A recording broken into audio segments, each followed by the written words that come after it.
We're on the committee. Our advisor is Mr. Kearns. We've asked Ms. Hecker to join us. Obviously, we have Madam Superintendent and the Assistant Superintendent. Mr. Kearns or Ms. Hecker, whoever wants to start, can you give us basically a winter extracurricular update? Sure, I'll get started here. Winter is just really finished up last week. We had a lot going on around here the last month or so of the winter especially. Our basketball team hosted 2 home basketball games. That was the first time we've ever had that happen here at Harding since they went to that format, I feel like, what's that been, 10 or 15 years ago, with the home teams, the home sites hosting as opposed to neutral. So they finished with a 17-7 record. We had 2 basketball players that were first team MOAC, Marquise Long, senior on the boys team. He was also first team District 11. And then he's also just recently came out last week that he was honorable mention All Central Ohio. We're still waiting for the All-State things to come out in the next week or so with the correlation with the state tournament. On the girls' side, Anaya Mitchell was first team MOAC and then also honorable mention District 11. She also was the Fahey Bank Athlete of the Month for last month. That was named last week. We had a state qualifier gymnast, Autumn Fitzgerald, a senior. That was her 4th straight year qualifying for state. She qualified in the vault and the all-around competition. She finished 11th in the state in the vault down at Hilliard-Bradley a week ago Saturday. Had 2 boys wrestlers that were district qualifiers, Ridge Barkley, Nathan Cunningham. They both finished 6th. Both missed state by just 1 match. And then we had 5 girls that were regional qualifiers on the girls' side on our brand new girls wrestling team. Leanne Berry at 105, Michaela Thorpe at 235, Chanel Kellogg at 190, Ebony Harding at 155, and Sophie Holt placed 6th at the regional at 125. And Megan Adamson was a district qualifier in bowling for us. Also, on a school side of things, we hosted a neutral site girls Division II district semifinal game. Also the first time we've gotten a neutral site basketball game from the Central District, which was fun for us to have and a nice opportunity for Marion. It was River Valley and Buckeye Valley. Nice crowd on hand, and I think we represented our school well. We also hosted sectional swimming at the Y on February 10th. That was 14 girls teams and 12 boys teams from Central Ohio. They have expanded Central Ohio's Division I swimming from 2 sites to 3, and they picked us to be the 3rd site this year. So that went very well as well. So that's winter.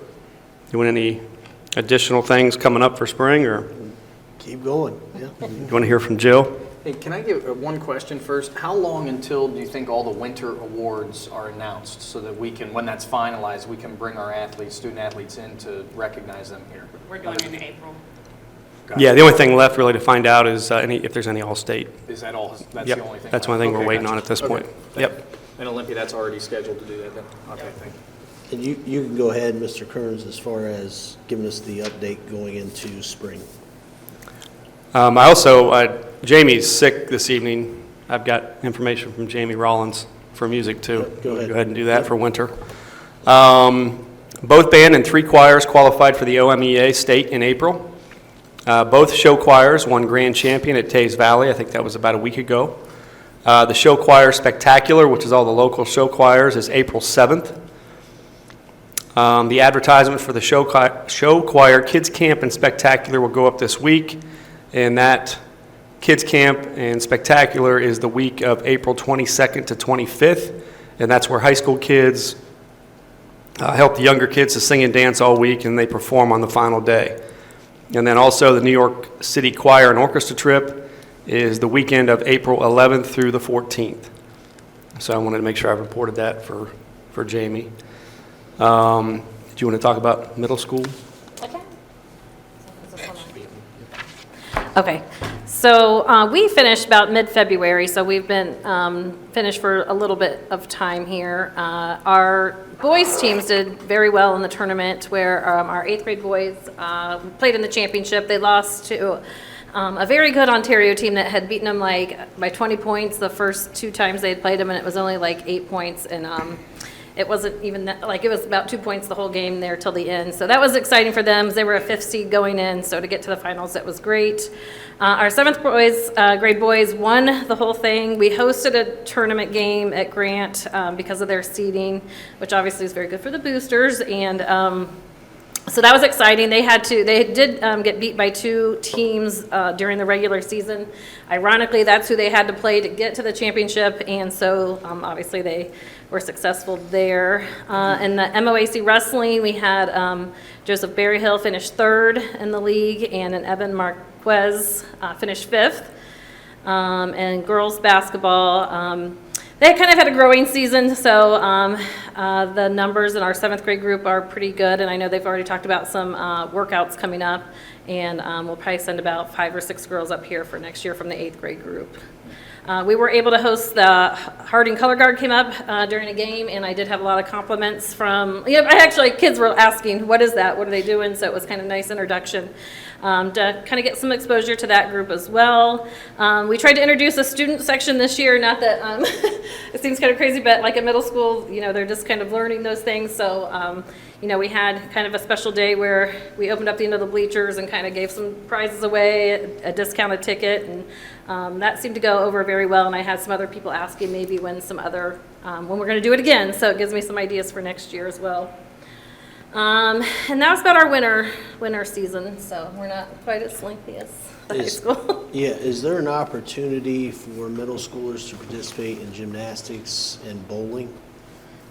We did start a bowling. There's been Sunday bowlings going on through the youth coordinator. That's probably been about 4 or 5 weeks now. I think there's a week or 2 left, but they can go for $3 on Sunday for an hour and a half, and they do instruction, a little bit of instruction. They do some 3-on-3 bowling. I knew it started off with maybe 8 to 10 kids, and I haven't checked in with them to see how it's grown over the. I don't know if you have or not.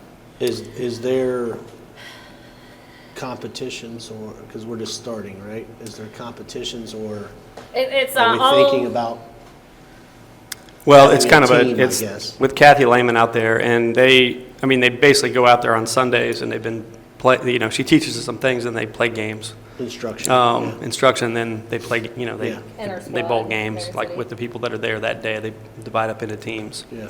Are there middle school bowling? There are leagues out there Leagues. also for middle schoolers on down, on down in elementary school also. So I'm at assuming, Cooper's. I'm assuming we should get buy-in or enough kids to participate, then we can expand to offering bowling at the middle school level, I guess. Possibly. We'd have to figure out if there's other teams to play, Yeah, which I don't think there's much of that at the OHSAA level. yeah.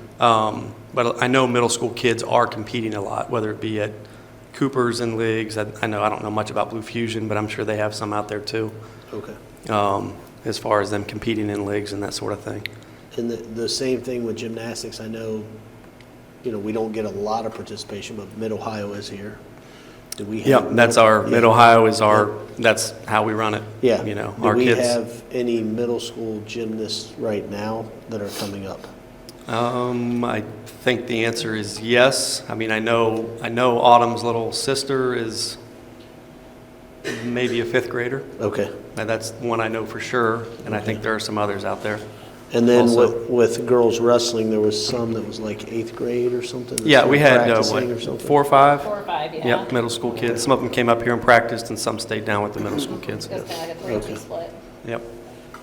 So, yeah, and then Kathy's going to run a summer bowling camp also as part of that middle school bowling idea. And I think she's going to try to open that up to younger kids as well.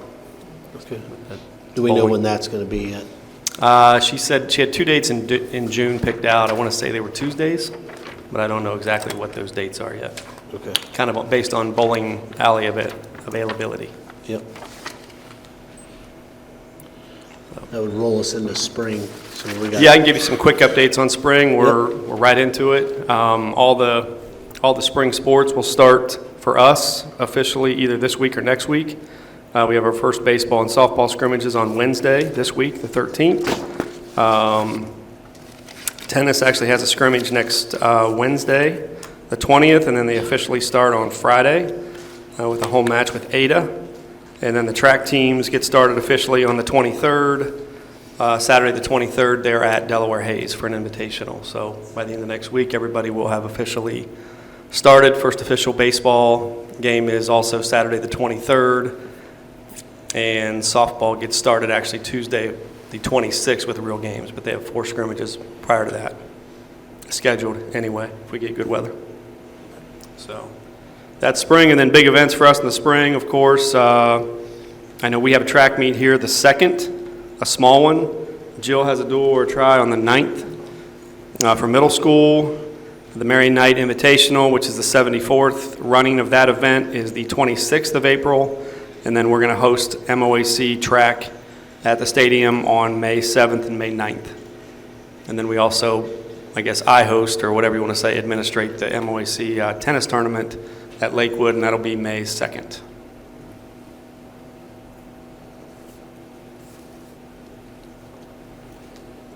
Anything you got coming up? Yeah, no, our season starts right after spring break, so we have a softball scrimmaging this Friday, and then baseball's kicking up. And we're up at Lincoln Park for mostly, but I have been able to schedule some away games.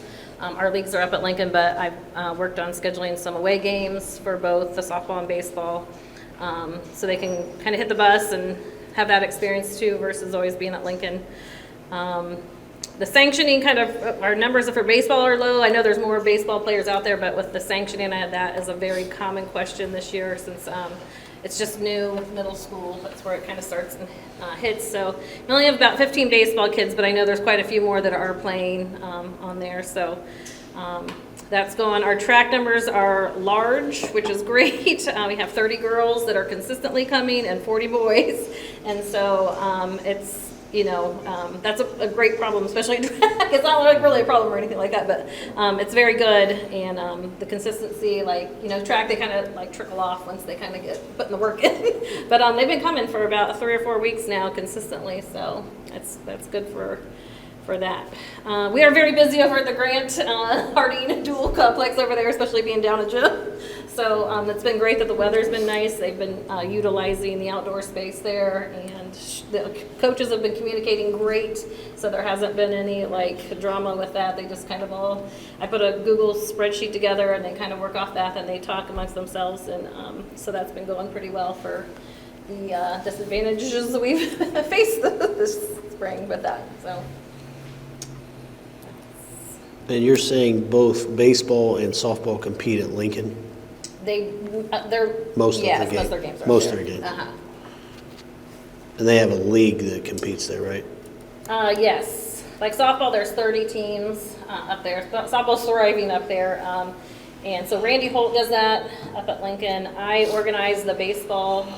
We've had 4 and 5 teams, so we have 7 this year, which is a lot for us or whatnot. And so that's why I kind of reach out to other teams to kind of expose them to some different things. Like we pick up Northmore and Highland, which are turf, so some of our kids don't ever see that outside of our football field. So playing on it's great for that. Yeah. Okay. But most of them are up at Lincoln. Thanks. Anything else? I quickly just wanted to thank all the people. I know Jake's involved, all the guys working on all the improvements, also contributions from the boosters. But they worked on the softball field at Grant and cleaned up that infield. That looks great up there. I know they fixed the door on the dugout, right? Also, so we can use that for some storage.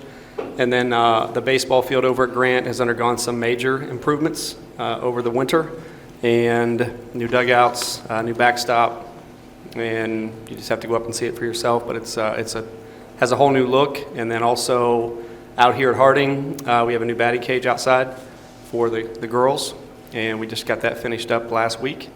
So all those things are a lot of work, and we appreciate all the efforts that everybody's put forth in helping out. for our kids on those things. Thank you. Under 2B, just trying to get a feel on the extracurricular policy that passed the board, kind of where we're at, if we need to move the needle or we're doing good, making good progress, I guess. Do you have anything, Madam Superintendent? Yeah, actually, I plan to go into executive session today and talk to you all about that because it does involve employment and Okay. collective bargaining. Kind of, But we have made progress. We've got some job description drafts that we're just cleaning up. I met with Sean Okay. last week. So we're going to get those cleaned up after I speak with the board. Yeah. And then have so it's coming along, being, the public should know it's being worked on, it's coming along, all that kind of stuff. I'm following board policy. Okay.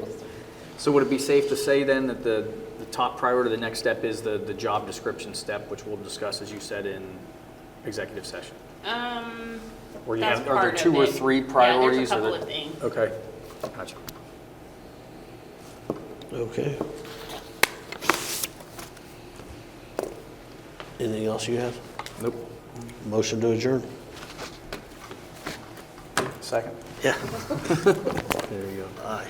Joe, what did you say about gymnastics? I didn't. Call to order a special meeting, the Board of Education, specifically for the Policy and Personnel Committee, starting at 6 o'clock. President Ratliff and I are the 2 members of this committee. And if you have the agenda in front of you, you'll see that there's a few old policies that we do need to amend or update. So we'll skip ahead to, or move ahead, excuse me, to the agenda. And 2A, Policy 1432 regarding sick leave for administration. Madam Superintendent. Thank you, Mr. Weidling. So this policy we came across, and it actually is really just, I don't know if it's a typo or what, but it states that the unused sick leave per negotiated agreement is 202 days, and it's actually 220 days based off of the MEA contract, which administration goes off of the MEA contract. And that's actually the same for the next policy, 3432. Again, I don't know if it was a typo or if no one ever, maybe at one point it was 202, but we just want to update that so that it is consistent with the MEA contract, which allows 220. And we would get the 220 out of the MEA contract? Yes. Okay.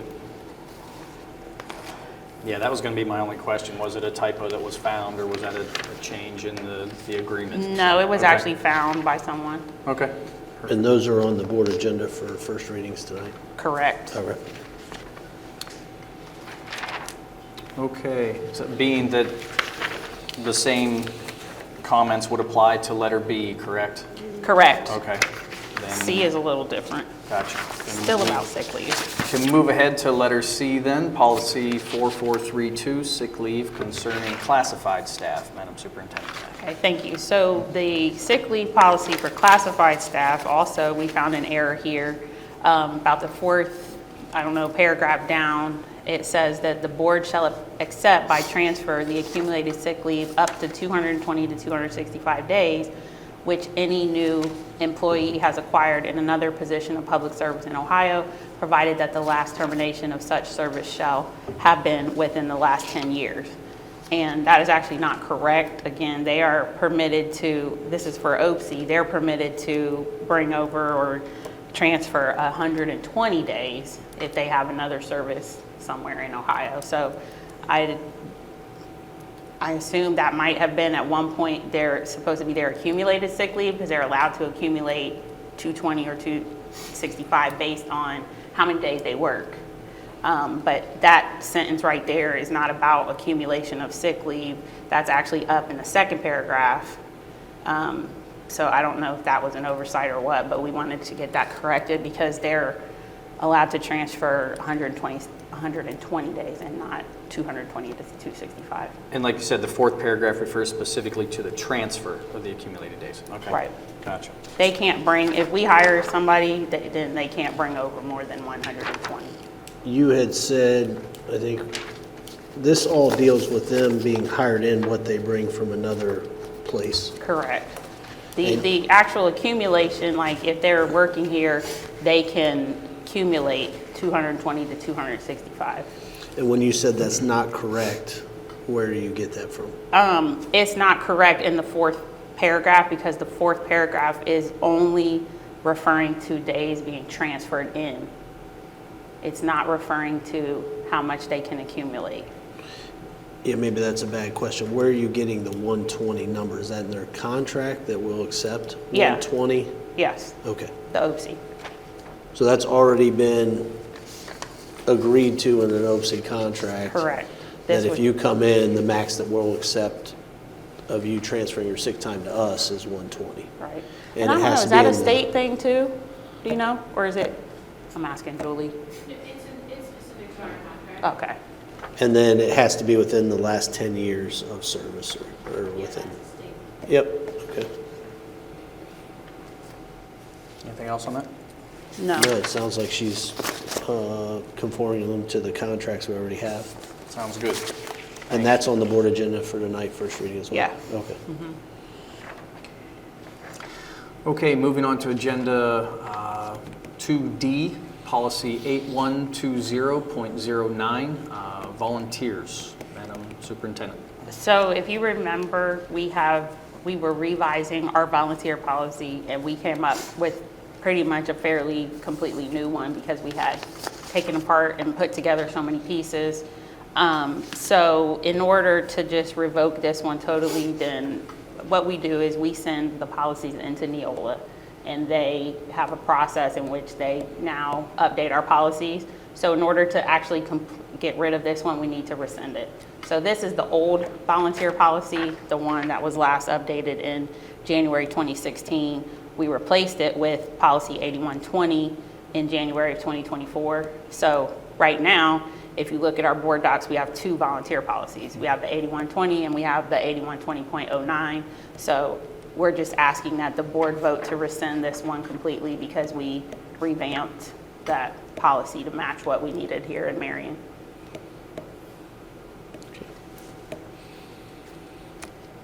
That's also on the agenda for tonight then? Correct. Okay. All four of those. Yes. Anything on that one? No, I think she explained it quite well. You got it. Okay, agenda item 2E, Marion City Schools proposed building access policy. Madam Superintendent. I really don't have any revisions to this policy. I'm not recommending it. This is going to be coming from the board, not the superintendent. And my reservations are just the time frame concerns me of the 4:45 to midnight, just because it doesn't really align with our custodial hours. And I don't think that all staff need to have that level of access. There are certain people that do, which we can make those arrangements, but I'm just not comfortable. I'm not comfortable with it as is, with all of those people having that level of access from 4:45 a.m. to midnight. But you're comfortable at 6 to 11? I would be if it was aligned to custodial hours.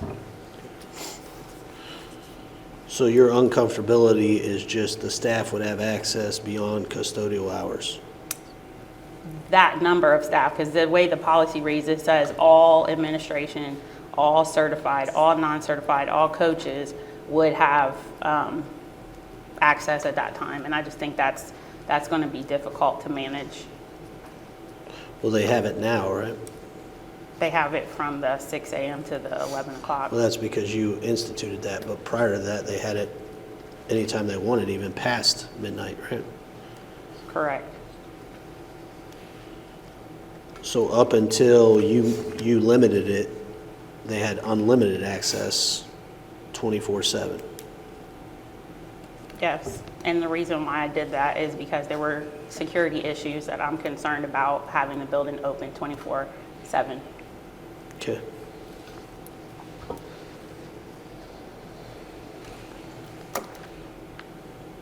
Any more discussion on that? I'll wait until the regular board meeting if need be. Okay, moving on to number 3, discussion items. 3A, discussion regarding policy to eliminate cell phones. Madam Superintendent. This is not my agenda item. Okay, I just want to give you an opportunity if you wanted I don't have anything to say right now. And that's where just, due to even the use of the word eliminate, that's not necessarily what I personally am looking for. I don't think eliminating the existence of personal communication devices, specifically cell phones, to say that they can't be on campus, that would be unfeasible for us to administer. Maybe might be a dream, but it's not going to happen. So I don't think that's reasonable. However, in terms of limiting access to the personal communication devices, specifically cell phones, but also, and this is where I wanted to discuss this because there are so many different devices, and when we pursue this in terms of a discussion, I think we need to have as many people involved within reason. The rest of the board, the administrative staff, the Marion City School staff needs to be addressed in terms of their thoughts on this. Members of the community as well. These are the parents who are sending their kids to our buildings with these devices. I brought this up about a month ago to bring up the initial thoughts and just put it on people's radars. I also did send, and I know it was yesterday afternoon or evening when I sent PDFs about 6 different articles. There's a school district in Orange County, Florida, who this past summer had instituted a cell phone policy change, and that is listed, it's in your articles that I sent to you. It was restricting access, not saying that they could not have the cellular devices on campus. And the reason for sending those articles is I think it's a great way for us to get started in terms of what, again, is what's feasible. What problems did they run across? I thought some of the parents that were interviewed in the articles brought up great points in terms of some students are now, which is great, using their cell phones for health reasons. And that's something that I hadn't even thought of until I read the article. There was another question concerning the Akron Public School District, so one from Florida and one much closer to home, where one of the parents raised the issue, well, what about, because in Akron, it wasn't just that the cell phones were confined to either a backpack or a purse, as was the policy in Florida, and I also had questions about that. Well, what if the students don't have a backpack or a purse? Because if you read the articles, you'll see that the staff had actually said it's not good enough to just have it in a pocket. But those are all things that these districts, and I'm sure there's dozens more, have gone through the initial phase of implementing these policies and will have done some of the work for the rest of us, I think. Found out, well, this was a complete headache. We wish we hadn't done this, or we wish we had done that. I also, with the Akron parent, had issues. Well, what about during an emergency situation? You know, how many times, God forbid it happen here, that we have heard where students have been contacting their family members during an emergency situation, or even law enforcement to provide information. But in Akron, the students didn't just have the phones in a backpack or purse. It was actually kept in a bag that locks. I think it's called a yonder pouch. I might be mispronouncing it. Opens at the end of the day or something? Yeah, it opens at the end of the day, and that is a huge concern. If there's an emergency, my bag is locked, nobody can get their phone. That's obviously an issue, plus there were cost issues with that. I do think this is worthy, though, of a discussion, as I said, with the rest of the board, the staff, the community, and whether it's, and I think we can talk about this here, whether we do that in a regular session, whether we have a special meeting for it, whether we just invite more people to the committee, now to get the other board members involved in that discussion. Perhaps it is just something that we should do at a regular meeting. Personally, I think, and I mentioned this in passing in just a private conversation not long ago, for me as a teacher, it wasn't so much a disciplinary issue dealing with the phones. It was more of a distraction than anything. Teaching government to seniors in a class that they had to pass in order to graduate helped my cause. But it is such a distraction, and that was 6.5, 7 years ago, and I think it has simply become more so. Aside from simply being distraction, obviously safety concerns in terms of whether it's setting up fights or filming fights or violence, whatever, making threats on social media, whatever the case might be, we can come up with at least half a dozen, if not a dozen or more, reasons why and examples of cell phones or other personal communication devices detracting from the school day. I've said it numerous times, one of my biggest goals is for us to create and maintain an environment that is conducive to learning and to teaching. I do understand that cell phones can be a fabulous tool in the classroom for certain things. We also have Chromebooks, though. You know, we do have computers that are available. I just think that instead of it being a tool, I've heard a great comment, cell phone can be a great tool, but it's a horrible master. And I think we as a society have tended to go towards the master part of it, where we are so inclined to just check it out of habit more so than out of need. And it's something that I think would definitely help academic achievement, first of all. Secondly, the social skills of our students, and let's face it, of our adults, we have all lost a little bit of that. And I think it's healthy for us mentally, the social media, how nasty it can get. It would just take away so many of the distractions and problems that we have to deal with in the classroom, in the hallways, in the lunchrooms, in the locker rooms. And it's something that I definitely think that we should visit. And that's my more than 2 cents, if anybody else wants to jump in. I guess for me, I guess I take a little different approach when you say we can't eliminate it, or that it's unfeasible and not reasonable, because we eliminate, or are supposed to be eliminating, a lot of things on campus, like weapons and drugs and so forth. So we can eliminate those things. We can eliminate cell phones. I do agree that it's a hindrance more than it's a help, since we have Chromebooks and other things, but it all has to be vetted out and listened to develop a policy that works for us. I haven't looked at Florida's policy that you mentioned or Akron's policy, but I think it would have to be something that works here in Marion, Ohio. Those would be good starting points, but I would need more input for me, from the public, from parents, from staff. I know it causes a lot of trouble. We got kids that are texting and snapping and TikToking and whatever else they're doing during the day, when they should be paying attention and getting taught whatever we're trying to teach them on that given day. So, but it needs more vetted. I do know there's some teachers that I've been in classrooms that have certain devices. I know Coach McQuarrie here has kind of like a system where he has them drop it into, looks like a laundry thing, but I don't know what that actually is. It's hanging there, that they drop in their cell phone, they go sit down. If at some point they need it, they just go grab it, or once they're leaving the classroom, they grab it and leave. I don't think he's had any problems with that. So it'd be interesting to see what tools, or how currently teachers are trying to police the cell phones before any policy is written about cell phones. But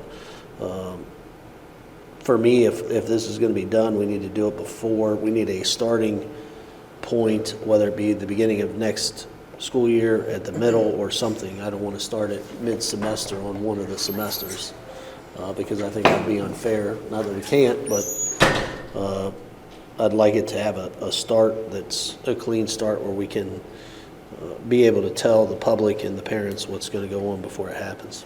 And forgive me if I mix up the articles. Again, it's Orange, for those who are interested in the audience. It's Orange County. If you do Orange County cell phone policy, Google that and it'll come up, and then also Akron Public Schools. It was either the superintendent of one of the districts that said that we do recommend teachers to come forward. Hey, what has worked for you? And as you said, Mr. McQuarrie had his policy, and one of our kids had, I think it was their science teacher, I think it was the shoe holder, and to me that was a question. Okay, well, what if another kid comes and takes another kid's cell phone? To me, that is that we're opening ourselves up. Well, hey, my cell phone was here and now it's not. These are all things that we need to discuss so that we can potentially put an end to those problems before they even show up.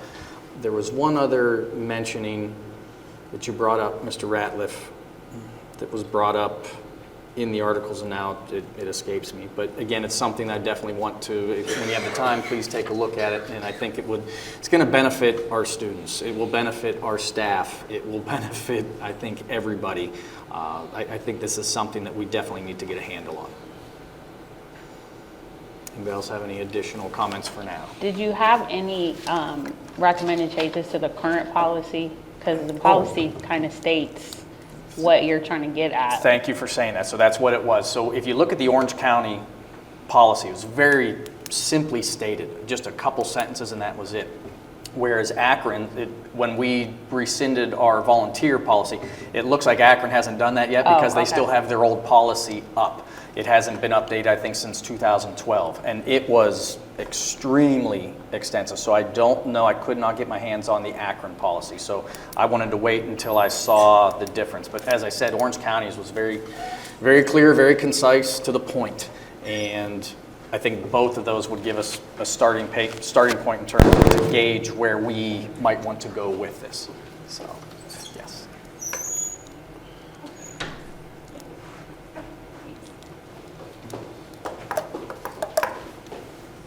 And my recommendation for now would be that we get together and discuss under what venue is this better to proceed? Is it a full board meeting? Is it a special meeting that we call where we have the staff come in, where we have the community come in? And that's, again, first step is getting it out here and looking at stuff. So, anybody have anything else before we move on?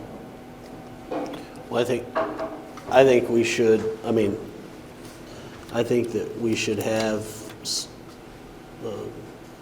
maybe you have a proposal for the next committee so we can maybe talk about it and then have the board talk about it. I'd hate to go to the public without saying, here's what we think we should do, and then they can give us feedback.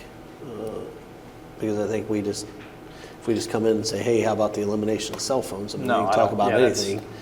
It'd be better if we had some sort of proposed policy for the public and teachers and everybody to look at what we're proposing before I think we institute it. And even the board to look at for a full board. So I don't, So it gives us a starting point from which we can discuss. It's not just a random throwing stuff out there. And then this committee, staff, and everybody would see what you're proposing. And then I think we could all work on it to make it sure that it fits Marion in our school system. I can do that. Okay, and then I would share that with all of you then.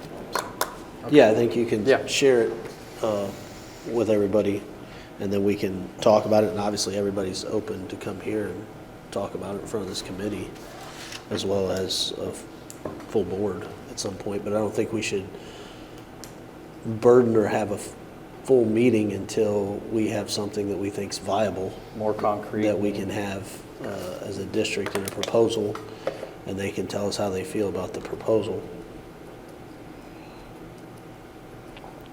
All right, I'll get on that. Okay, 3B, discussion regarding policy in memoriam space at Harding by the gym. I'll defer this to Madam Superintendent. Yeah.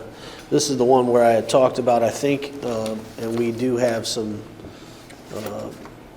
memorial moments of silence tonight for various members that have affected our school community. So the idea is to have a space down by the gym on the wall somewhere where we could honor someone for approximately a year, where people that come and go and maybe have not heard of someone like the passing of Dr. Stewart or the passing of Principal Roseberry, who was he was my principal at Oak Street Elementary. I did not know he had passed.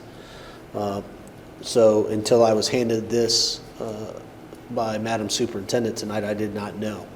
So this would allow us to have a space where a staff member could be honored as to the years of service they gave us. I'm thinking a picture, maybe a graduation picture and their current picture, and something we can work with the family to then honor them for, as I proposed, maybe a year, and then at some point that would be taken down and sent to their family. I think it's very important, especially now when we talk about the trouble that we have in education, meaning people entering the field, because it's become more difficult in reporting and just difficult in general. I think it's very important to acknowledge someone's service, and I think this is a way to do that above and beyond what we're currently doing. And it would also allow the public to say, hey, I didn't know so-and-so is not with us anymore. And I think that's important as well. So, I know you've explained this to me privately in the discussion. I love the idea. Can you explain, for the public's sake, why you think it should be at Harding High School as opposed to a But, different. yeah, I mean, you could do it at each individual building that sometimes they represented, but for instance, Mr. Roseberry, it says here, was in the schools of Taft, Edison, and Oak Street. None of them now remain. So you would get into an area where potentially someone like him cannot be honored in their school that they served because our schools have changed since his service. And obviously our gym here and the cafetorium probably get more public traffic inside than any one building, meaning people are coming to events, and then you have the Harding kids. Also, I think it's very important for Harding, students at Harding to kind of see these things.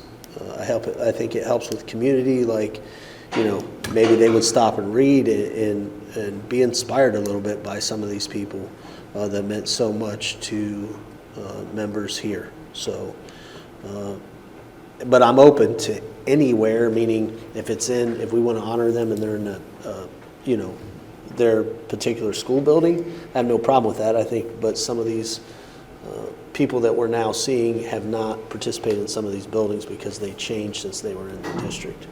That's the only, and I think, again, it gets more traffic. It's, you know, it's well-traveled, I guess, especially in the winter. I think it's one of those things, people say, it's a little thing, it's the least we can, but those are the big things. You know, how many times in coaching and teaching you say it's the little things that matter? Well, it's because those little things are actually big, and it would be huge for the families, and I'm My all only for thing it. is if we have families, let's say if it's at Taft, they would have to come all the way over here to be able to recognize that in their own building, if they're from their own building. That would be my only push, is they would Yeah, have I'm to come not- all the way here. Yeah, I'm not necessarily objecting to having it. I walked the hall with Miss Bebout. It would have been last month when Coach McQuarrie had passed.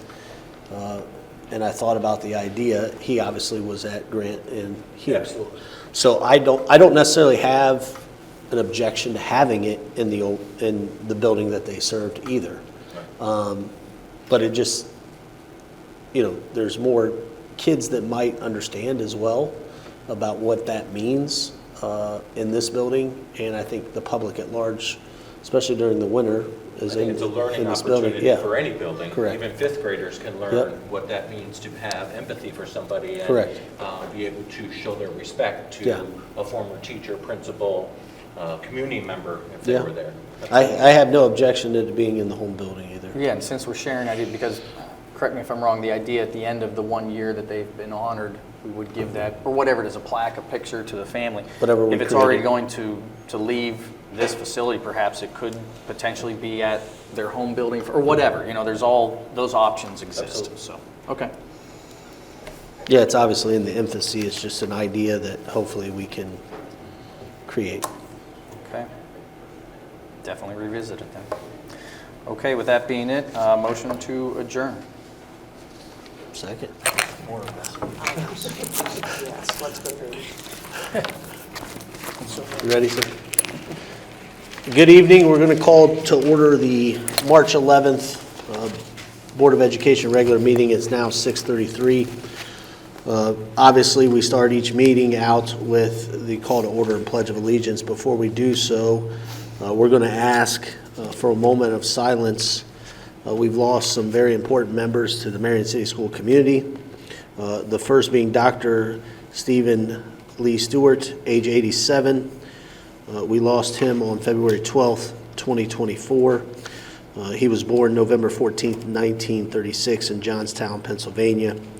He studied at Grove City College and graduated with a BA from Bloomsburg University in 1958, earned a master's degree from Pennsylvania State University in 1963, and a PhD from The Ohio State University in 1971. He married Mary Jean McConaughey on June 22nd, 1963 in Massillon, Ohio. He served as a trustee and elder of the First Presbyterian Church. He was a state supervisor for the Ohio Department of Education. He also served as an assistant superintendent for the Lancaster City Schools, a senior administrative specialist with the Battelle Memorial Institute in Columbus. In 1972, he was appointed superintendent of the Wabash City Schools in Wabash, Indiana. And in 1974, he was appointed as superintendent of the Marion City Schools, where he served for 17 years. In 1991, he was named the Ohio Superintendent of the Year by the Buckeye Association of School Administrators. In 1993, he took a position as Assistant Dean for Professional Development Services and Associate Professor with Ashland University, and he served Ashland for 14 years. While living in Marion, Steve served as president and was one of the 7 founders of the Palace Cultural Arts Association. The 7, called the Palace Guard, were given credit for saving the Palace Theater. He served the Marion Public Library Board for 17 years. He was president when a new library was constructed. He is a past president of the Marion County United Way Board of Directors and a past campaign chairman. He served the Marion Economic Council, the Marion Area Boy Scout Council, and was a founding father of the Marion Area chapter of the Phi Delta Kappa. He was named Educator of the Year by the Ohio PTA in 1980, Outstanding Administrator of the Year by the Ohio Music Education Association in 1988, and Educator of the Year by the Marion chapter of the Phi Delta Kappa in 2002, and a Distinguished Citizen of the Year by Newslife in 86 and again in 1991.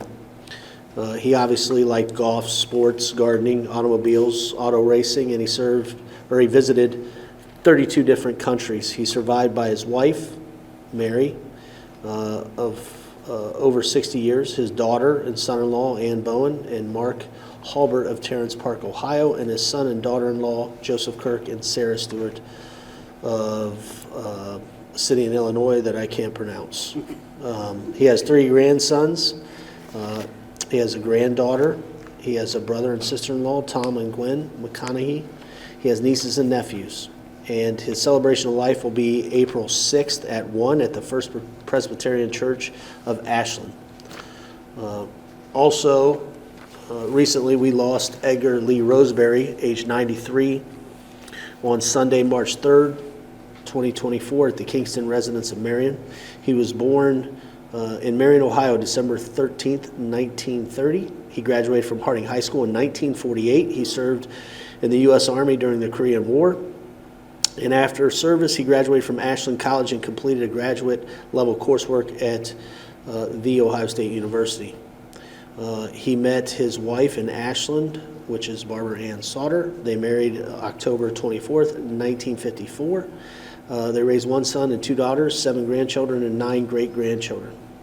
He was an educator for 28 years as a teacher and coach at schools in Chesterville, LaRue, Byhalia, and Richwood. In 15 years, he served as a principal in the Marion City Schools of Taft, Edison, and Oak Street. He was a member of the Chesterville Masonic Lodge, number 238, F and AM, for 65 years. He's also a member of the York Right Body of Masonic Lodge, number 70 in Marion. He's a faithful member of the Timothy Lutheran Church here in Marion, Ohio. He enjoyed and was a fan of the Ohio State men's and women's basketball and football teams. He's survived by his wife of 69 years, Barbara Roseberry, a son, Gary Roseberry of Gallion, and 2 daughters, Leanne Jones of Marion, Ohio, and Jane Roseberry of Marengo, a sister, Joanne Borland of Lakeland, Florida, grandchildren, great-grandchildren, step-grandchildren, and several cousins, nieces, and nephews. Celebration of life will be held at Boyd on Saturday, April 20th at 11, and they're receiving family starting at 10. So Mr. Roseberry will be passed away. Also, from my graduating class earlier this week, March 6, 2024, Jason Williams passed. He was a member of the Marion community. He was born January 8th of 75, and he passed 2024. He was a class of 93. He worked at our community partner, Matthews, Acura and Honda. He's survived by his wife, Becky. They were married June 28, 2003. He has 2 children, Dane and Emerson. He was always in the car business. Matthews, Acura, Honda, Marion, worked for Matthews, Chrysler, Dodge, Jeep of Mount Vernon, and Taylor Kia of Findlay and Lima. He was a movie buff. He loved the Buckeyes. He was quick with jokes, humor, great smile. I wish I had his style. He was always a stylish, and I remember every time that I kind of talked to him, it was about BMX when we talked about our childhood, because he was a BMX racer, and I thought that was the coolest thing in the world to be able to drive or race bikes. But he is, he left his wife, Becky Williams, his 2 children, Dane and Emerson, that were good athletes, his sister Ashley, Carrie, and aunt, Jane Stifler, mother and father-in-law, Sharon and Noel Jerome, sister-in-law Megan Queen, and his friends, Mr. Bill Willis and Eric Mulenthal, are both of class of 93. His service is Wednesday, March 13th, 2024, at the Cornerstone Alliance Church on State Route 4 in Marion from 3 to 7 p.m. And they will also have a celebration of life. He was 49 years old. If we could rise and say the pledge, have a moment of silence, 17 seconds. The longest serving person for this community, or not for the community, but for the school system, was Dr. Stewart, who served 17 years. I pledge allegiance to the flag of the United States of America and to the republic for which it stands, one nation, under God, indivisible, with liberty and justice for all.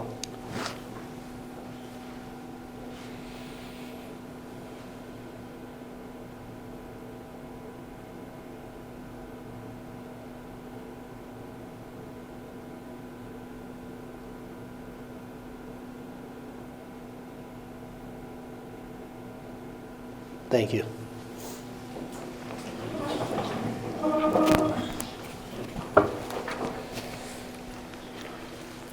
Could we call the roll, Madam Treasurer? Mrs. Dyer, Here. Mr. Guyer, Here. Mr. Ratliff, Here. Ms. Swanger, Present. Mr. Weidling. Here. All board members are present. Item 3, Superintendent's Report, Student Achievements. Madam Superintendent. Thank you, President Ratliff, and to all board members, good evening. We have one student that is here tonight that we are going to recognize, and his name is Dylan Wilson. Dylan actually is part of Marion City Schools and also attends Tri-Rivers. And Dylan has been announced as one of the U.S. Department of Education Presidential Scholar nominees from Marion, Ohio. And there are 3 paths of accomplishment that you can get to get this nomination. One is just your general academic achievement. The second is artistic achievement. And the third is career and technical achievement. So Dylan is actually qualifying for this nomination under career and technical education. And I would like to ask Dylan to come up to the mic. And Dylan is actually going to share a little bit with us about how this came about and what his accomplishment is. Hi, board. It's an honor to be here. So the whole reason I got the Presidential Scholar is because I attended Tri-Rivers. Kathleen Clemens Keller over there, she nominated me for it. And if I had never attended TRCC, it never would have been a possibility. Going forward, it looks phenomenal for me. I've been accepted into Baldwin Wallace University up in Brio, Ohio. It was my first choice. I toured the campus and I thought it was just phenomenal. The smaller class sizes accommodate to me. It's worth the money. And I've been accepted into the honors program there. I've applied for the STEM Scholars program as I'm going into computer science. And because of Tri-Rivers, I have swapped out like the more academic setting, and because I am fully qualified to graduate already as of the beginning of this semester, I'm now working in an internship down at United Church Homes in the IT department there. And it will lead to a summer job, and it will get me well prepared for when I go off to college coming this autumn semester. Wow, awesome. Congrats. So we could just congratulate Mr. Dylan Wilson, and we're going to present you with a certificate.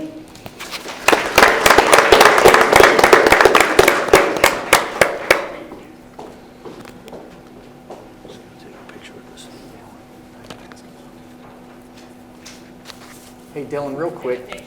Yeah, So what's the plan? What's your dream job? What's your goal here once? So I'd love to be more than just a number. I want to work at a company where you're not just going to be another just employee to the higher ups. I want to be a part of something bigger, but I also want to be in a leadership role. And because of that, I want to go into networking as well. And I would love to be a network administrator at like a small business, I think, because United Church Homes has really taught me what it is to be treated right, even just as an intern. And I appreciate it. Any desire to start your own business? I mean, it could. Okay. That could be how the cards play out. Let me ask you this. You obviously went from Marion City to Tri-Rivers. Tri-Rivers has students coming from all different schools, right? 9 different schools, as Ms. Dyers pointed out. How difficult, if at all, was it for you to transition from Marion City to Tri-Rivers? Not at all. I found it to be an easier transition, if I'm being honest. I had a really rough sophomore year, and I wanted to give Marion City the benefit of the doubt, and I came into my junior year with a schedule that had like 6 study halls, and it would have put me behind rather than keeping me on track for graduation. And as someone who wanted to be done early, it really bothered me. So Tri-Rivers, honestly, because I wanted to go into chemistry before I went to Tri-Rivers. I didn't want to go into IT. I didn't really, I just wanted to go into chemistry. And I didn't know what field I wanted to go into. I didn't even really know exactly what college I wanted to go to. So the Tri-Rivers being my escape plan, essentially, to get me both, to keep me ahead and to also be able to take on a full schedule again with college classes like I had been doing for my first 2 years here, ended up becoming where I wanted to go in life. And I found a true path there. So any student thinking about Tri-Rivers shouldn't be worried about the transition. Is that fair? Absolutely not. They should be well acquainted. They have plenty of accommodations. If students are looking for something a little more engaging, they have University of Akron classes to where they can start taking college courses extremely early. And you can take, they can integrate it with your schedule. Okay, thank you. Congratulations. Yeah, Thank you, I congrats. appreciate Keep in it. touch, too.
Was that it for student achievements for?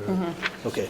Moving on to 3B, district update. The floor is still yours, Madam Superintendent. I just have a few things for the update this week because we just recently had a board meeting 2 weeks ago. So just want to let the board know that we're gearing up for testing season. Tomorrow actually kicks off with our ACT test that will be at Harding. And then we're going into our Ohio State test season for all of our grades 3 through 12. We also, just on upcoming days, on Friday, we have half day for students, and the half day is going to be for Records Day for teachers as we're ending our third quarter, which will go into our spring break next week. So we will not be in session during the week of March 18th. And then the following week when we come back, students are also not in session on Friday, the March 29th, also Monday, April 1, going around the Easter holiday. And then we also will not have school on Monday, April 8th, due to the eclipse. We also have the 4th grade choir, all-district choir going on concert this week on Wednesday, 6 o'clock here at Harding. So we invite you to attend. Our parent-teacher conferences are also in full swing. We continued with what we did in the fall with each school community choosing when they wanted to have their conferences. So they're basically sporadic based on what those schools decided to do. There's been another round of the Drive to Succeed grant, which is the driver's ed grant. So we are actually going to apply. We have collaborated with Marion Police Department. I see Lieutenant Brown back there. He's helped us work on that application. So we do plan to apply for that. That deadline is Friday, March 15th. And if awarded this grant, it would provide us funding so that our students can take the online driving class. It would also, we're writing to fund one of our employees to stay after school and support if those kids need to work on their Chromebooks to do that, and then partnering with one of our local driving schools, which Elite is the driving school that we put into our application, to also then provide those in-driving lessons for our students, because it is a financial hardship. It's about $100 for that online class and up to $500 to take that driver's ed class. So if we are awarded this grant, it would obviously provide some opportunities for our students and remove that financial hardship. We also had Ayla Longacre, which I'm sure you all are familiar with her. She was in another speech competition with the Rotary Club last week, and she actually won that competition. So she continues to do great things out in the community and represent Marion City Schools well.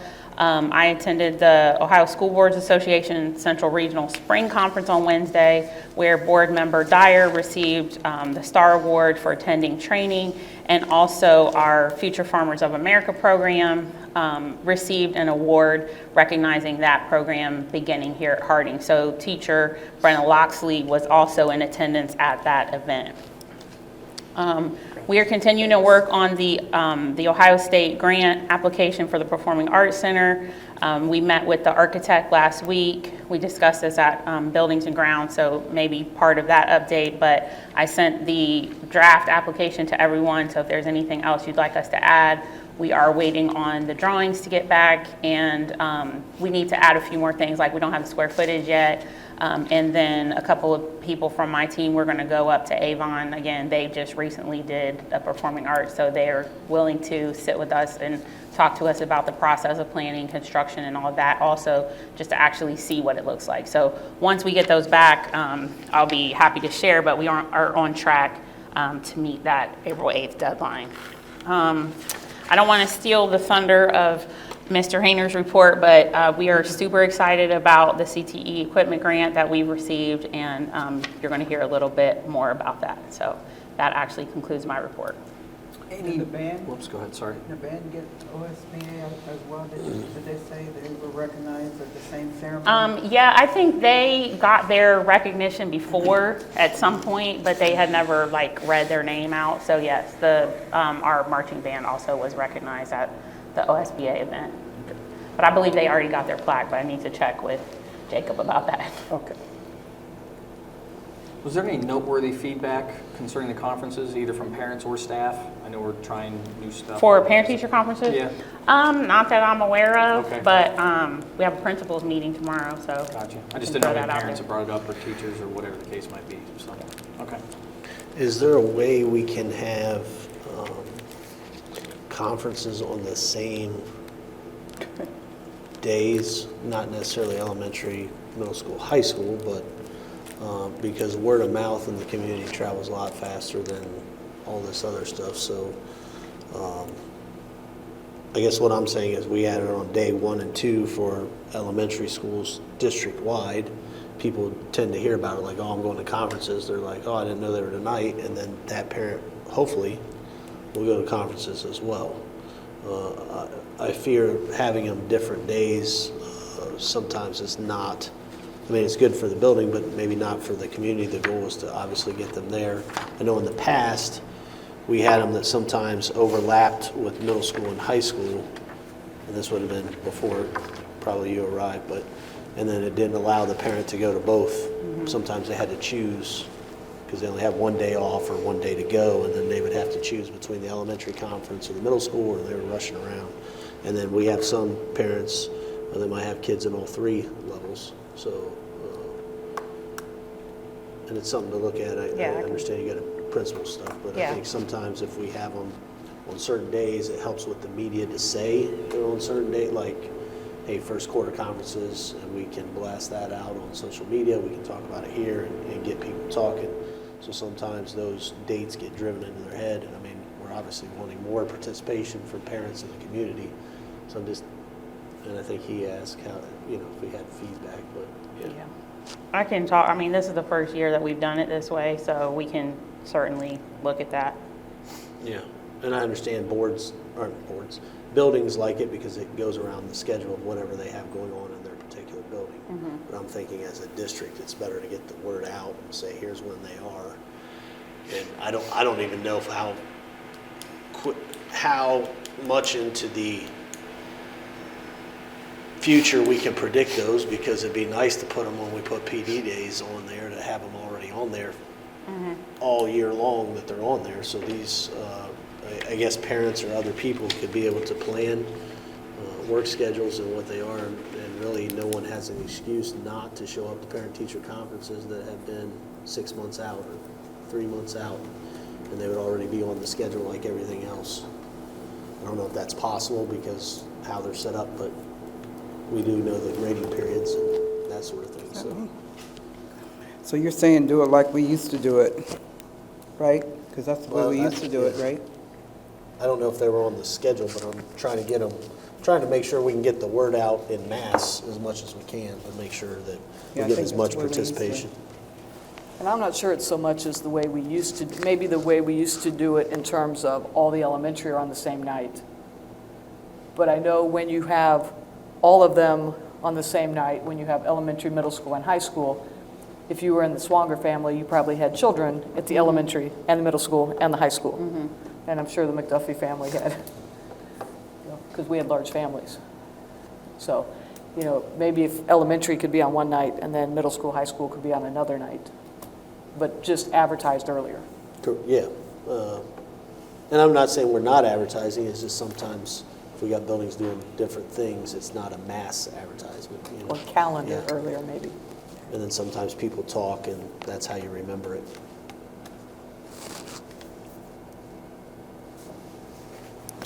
Anything else? No. Yep. Mr. Assistant Superintendent, the floor is yours, sir. Mr. President, I'm going to continue some good news this evening. As you are aware, our Career Technical Education program applied for an equipment grant, and we received $506,114.77 through that grant.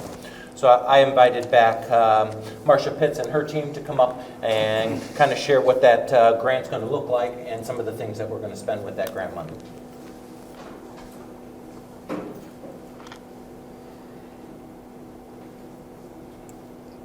Marcia Pitts. Always excited to share that we have money. So yes, we were awarded. There were 172 applicants for this grant. It was very competitive. We were notified about 2 weeks ago that we were one of 56 awardees out of the 172 applicants.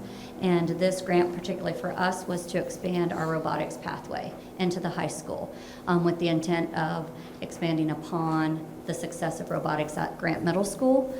We had started this year with one course in robotics, but now we have applied and been approved for our CT 26 to have a full-fledged 4 courses at the high school. This grant is going to allow us to do renovations in the room that they're currently in. They're going to do similar to what they've done in the rooms down the hall to pour a concrete floor, and then we'll be able to pay for equipment in the room, storage in the room, new furniture in that room. Obviously, the larger portion of it for equipment is going to be robots.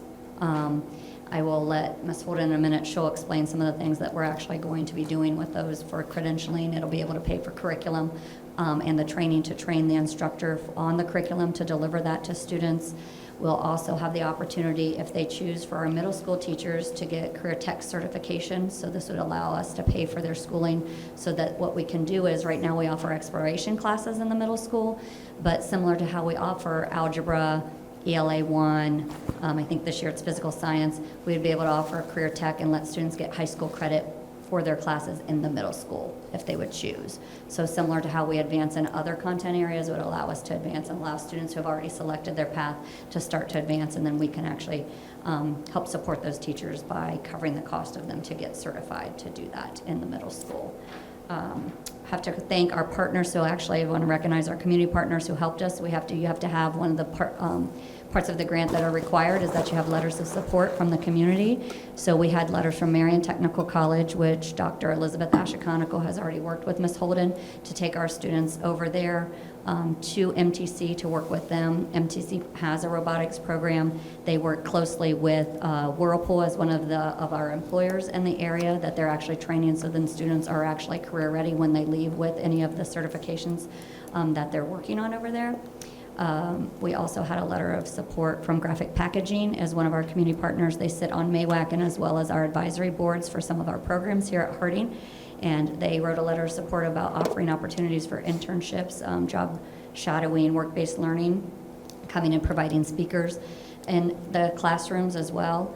And then I have to get this right because it's Frank Gibson, I know him by his name, but not that, Manufacturing Career Connections, and they actually work with all of the employers as well. They wrote a letter of support for us in similar fashion too, of allowing opportunities for our students to do site visits, connecting with manufacturers in the area. And again, when we're working with our kids, manufacturing is not the manufacturing of yesterday. It is heavily tech heavy with the robotics piece embedded into it. And then we also had a letter of support from Chuck Spielman, the superintendent of Tri-Rivers, in supporting our pursuit of this grant. But I'm going to let Ms. Holden, she is the robotics instructor. She actually is qualified in career tech to teach all the coursework on that, to explain some of the courses that our students will have the opportunity and some of the credentialing opportunities that they will have with the grant. So we're starting a new program in robotics. We'll offer Robotics 1, Robotics 2, software and hardware. They are all credentialed. Right now we're offering CompTIA in A+ certification and ITF. We'll be working with Project Lead the Way and Robotics Education Corporation. And they will have credentialing also in measurement and calibration that's needed in the industry. We attended a boot camp for the manufacturing here in Ohio, and all of our companies that we attended said over and over that they needed to have students and new employees be able to measure, and that's one of the lead things, just be able to measure, read a clock, measure tools, and so that's one of the credentials that we're going to add to our robotics and manufacturing, engineering pathways. So that's what we'll add to it. The things that we like to have in our classrooms is hands-on projects. And one of our things that we like to do, program and play with robots. And I brought one of my favorite tools with you. This is Diablo. And Diablo is a cute little guy. And he is programmable in Python, C++, and he is got an Arduino Raspberry Pi on him. He is just the most adorable little thing to program and play with. So he'll bounce around and he'll play with everything. He can even jump for you, but he can be programmed to move and map the campus for you. He's rolling technology. It is one of the up-and-coming things. If you've ever gone on a campus like maybe OSU, if you've gone around to maybe LA in California, they deliver food. They are assistants and personal assistants. They work in manufacturing. They go to places where humans cannot go to. So if you need to do testing on site, they go into dangerous situations. He is considered to be a military-grade robot. He's quite a heavy little duty guy. He's about 50 pounds. He can pull 100 pounds. And he is fully programmable, and right now the students are programming him. So yeah, he's I was going to ask to set everybody's mind at ease, who's behind that right now. Gotcha. Thank you for sharing that information. So, Yes. Any questions? Yeah, and I don't know if you can answer, Ms. Pitts, kind of what was this, obviously very competitive. How did you make us stand out? Obviously, you had the community partners that you talked about. Obviously, we have other grants, and maybe you don't want to tell the secret sauce because anybody listening, because it's competitive. But obviously, we stood out on this one. We obviously are working on one for hopefully performing arts. What do you think was the piece that maybe helped us the most? So officially, I did request from Sarah Watson with the Department of Education and Workforce to send the scoring rubric explanation to us, so I could probably answer that in more detail to see where we were set out. I do think our partnerships, we have strong community partnerships. The fact that we had already applied for this to be a pathway, we already have career tech programming here in the school. We have a partnership with MAWAC. MAWAC is, again, as I've said at the last board meeting, has been recognized with leadership awards from the Lieutenant Governor's Office and the Department of Education and Workforce. That's going to help us. We had the plan for what our coursework was going to be. The fact that we already have the robotics, we actually put in, Sam McMasters and myself worked with Michelle Timmons, one of the workers for Envision Ed Plus, to write the grant. And so we made sure we capitalized on the success that we've currently had in robotics so that there is a need. And then also having the employers say that the job market is there, you have to actually prove the need and it aligns. We had the credentials lined up. We're going to be using universal robots, which is, they're going to do cobots, which are what you find in places like Whirlpool. So when they're at Marion Tech or they're here at Marion Harding, they're actually getting experience that the employers are actually wanting our students to have. So it's going to be relevant. Everything they're doing is relevant to the current trends in industry today. The Snap-on, the precision tools, and the micrometer reading, those are all, they talked about it, she said at boot camp, but also in our advisory. Employers from Whirlpool, Nucor, Graphic Packaging, ArcelorMittal have all said those are things they need for them to have that credential and be able to come in. Like, they train their employees, but if you have that on your resume that you already have the training and have the credential, those credentials are cross-categorical. They can go in the robotics pathway, they can go into the manufacturing pathway, the construction pathway, and the engineering. So we like those cross-categorical credentials, because then if a student starts down one path and decides to change, those will follow them, the credential itself, and then also, again, for employability. But I think that we had a good plan laid out, very intentional about what we wanted to do. We also have the support of, they want to know in kind or what the district is already providing. We didn't ask for the salaries of our instructors because we already pay our instructors here, so the district, that is worthy. We have the space. We didn't need to do, we have a small renovation. I mean, they funded obviously very large. There are places that got millions of dollars, but we had the space already ready. We had minor changes that we're going to have to do to redo the floor up there. We already have some equipment. This Diablo, so this is going to allow us to get more than one Diablo. Right now, you can imagine everybody probably wants them, so we'll have multiple Diablos to be able to use. But we purchased him with a prior grant, so we had success in our prior grant. We could capitalize upon that. You had mentioned site visits earlier, and it made me question, and you've probably addressed it before, but where do internships come into play? Are those available for our students in the CTE program, paid or unpaid, or? So we actually have some students, and that's not necessarily called internships as much anymore. We utilize that because for the business people, but work-based learning is what you're going to be hearing. But we actually have a student in the welding program who is getting hired on at Hauser Racing, a 17-year-old who's going to be welding for them. We have several students today. The Remnant was here meeting with Ms. Davis in the marketing class to set up opportunities for work-based learning for our students. So that's been a shift for all the county schools as well, that MAWAC has made an effort to work together collectively so that there aren't people from every district tapping on their doors, that we do it collectively. We actually had a very successful meeting with Goodwill, who has offered to maybe serve as the intermediary because they're already well-versed in setting up job experiences for students with disabilities. But Michelle Roberts, who's the director, actually met with myself and Don Glebe from River Valley to talk about that they would serve. They have a list of businesses that they already place, and they know what the employers are looking for. They'll do some of the job training on site, and then when they're ready to move out, to do that. So that's coming. Like that's going to become, and it's a new piece of the grade card. You're going to start to see it on our grade card, the work-based learning opportunities for career tech. So those are all things that the instructors are working. That's why their advisory boards are so important, because that's how they make connections out in industry and in the business world, to make connections so that then they see what we're doing, what our kids are doing, so that then they'll let them into their doors. So through Goodwill, was that job coach position? They Is that have- what you're They referring have to, job something coaches, different? but what they would do is, that's something like through special, with the students with disabilities, they actually do a lot with those students, and I know Jackie Strasser works very closely with them in setting up opportunities through OOD. Is it OOD? Okay, I know it's not OOD, but they set up, so what they were saying is they have a proven record of success doing that type of job placement. So they're willing, they're part of MAWAC as well.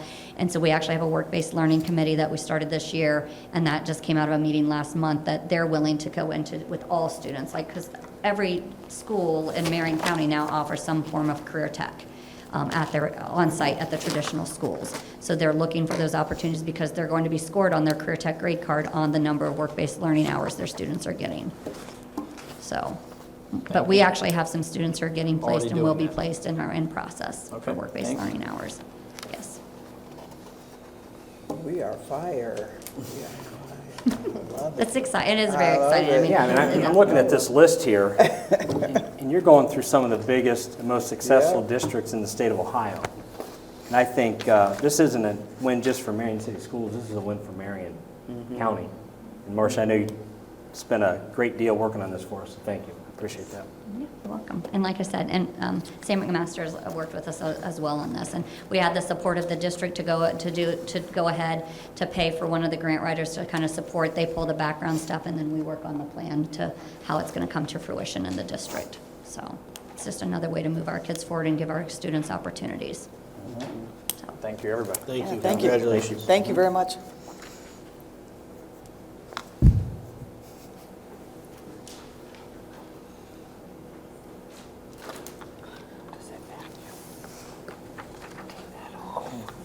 Mr. Assistant Superintendent?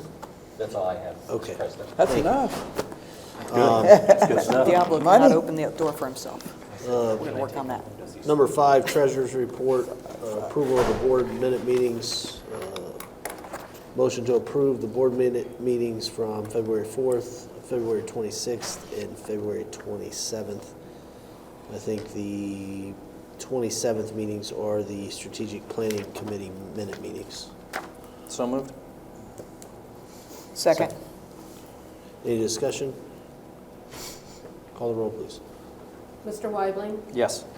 Ms. Swanger, Yes. Mr. Guyer, Yes. Mrs. Dyer, Yes. Mr. Ratliff. Yes.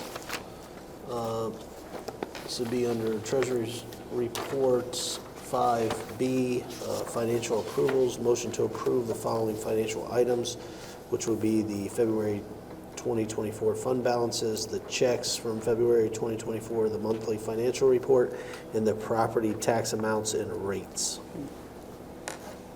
Do we have a motion? So moved. Second? Any discussion? Call the roll, please. Ms. Swanger, Yes. Mr. Weibling, Yes. Ms. Dyer, Yes. Mr. Guyer, Yes. Mr. Ratliff. Yes. Financial approvals are approved. Number 6, hearing of the public. The Board of Education recognizes the value of school governance, of public comment on educational issues, and the importance of allowing members of the public to express themselves on school matters of community interest. Public participation is time set aside for the board to listen to public comments. It's not intended as a time for dialogue. The board offers public participation to members of the public in accordance with the procedures below. The board applies these procedures to all speakers and does not discriminate based upon the identity of the speaker, content of the speech, or viewpoint of the speaker. I'm not going to read all those. We do have one person wanting to speak, which is Brandon Beaver. Anybody else out there care to speak? Mr. Beaver, you can come to the microphone. The floor is yours, sir.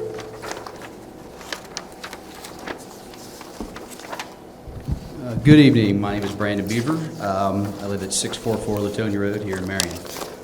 I want to talk briefly about a rather large $2.3 million theft that is currently happening to the Marion City Schools.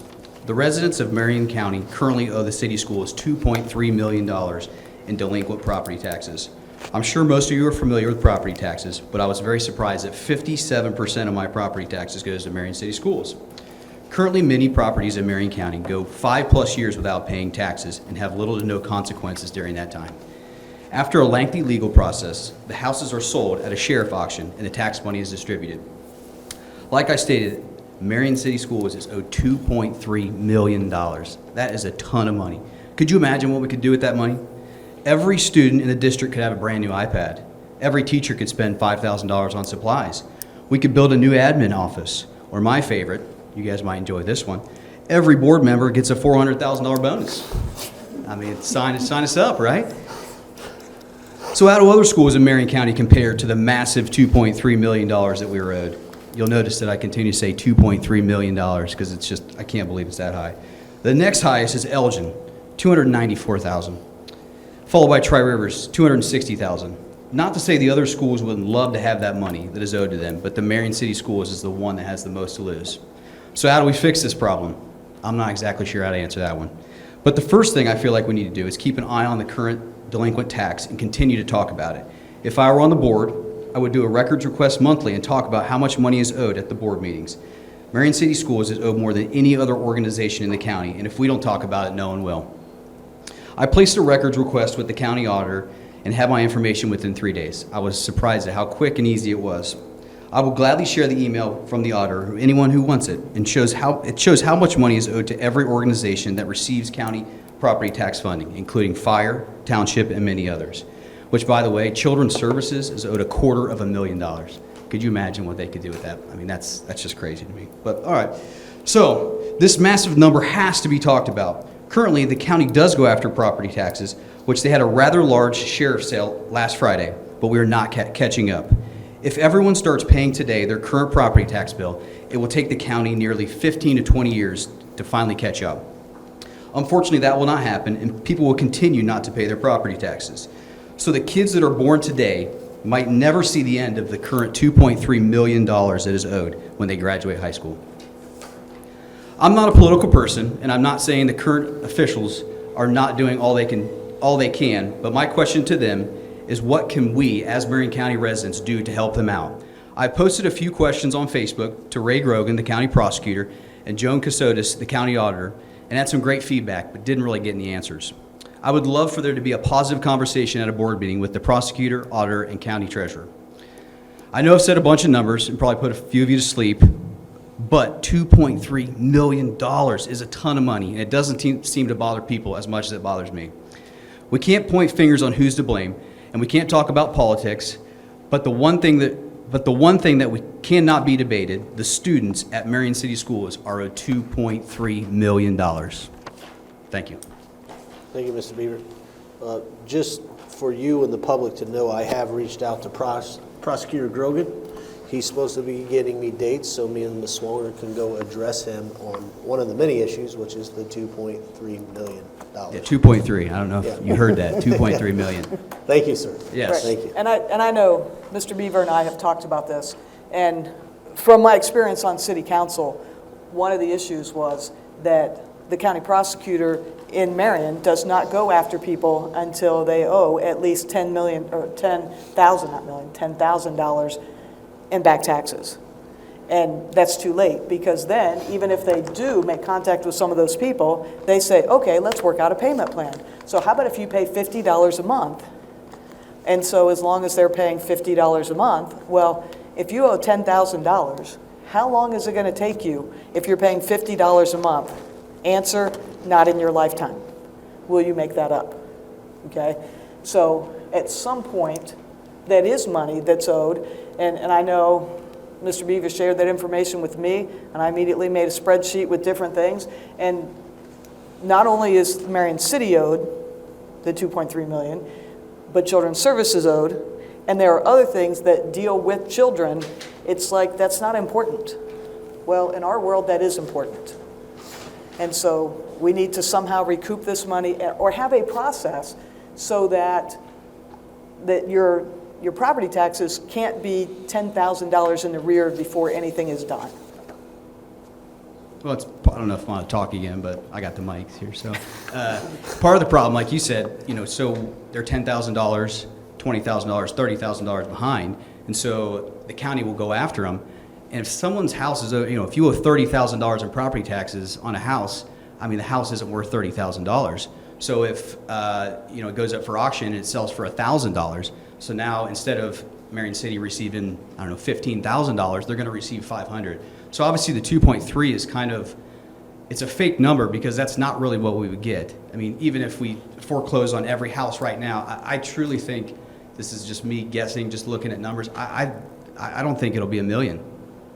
I think some of these properties are not worth anything, and so we're just going to have to write it off. I mean, it's a terrible thing. And to your point, if we would have kept up year by year on this problem, yeah, I'm we not would have saying got if you more don't, of our money back than right. what you're paying. I'm not saying if you're a day late, but when you're doing 5-10 years, $10,000, I mean, it's too far gone. It's just so late. It's just very frustrating when you start looking into it. Right, and it may be a situation where, as a history teacher, you can't change the past, right? Like we can't. We can try to recoup as much of that as we possibly can. But do we have a plan moving forward so that we don't get in this, so we don't continue to lose money, but the money that is owed to our children gets to our children, the money that's owed to fire departments gets to fire departments, the money that's owed to senior citizens actually gets to senior citizens, instead of just, we'll just write it off because we can.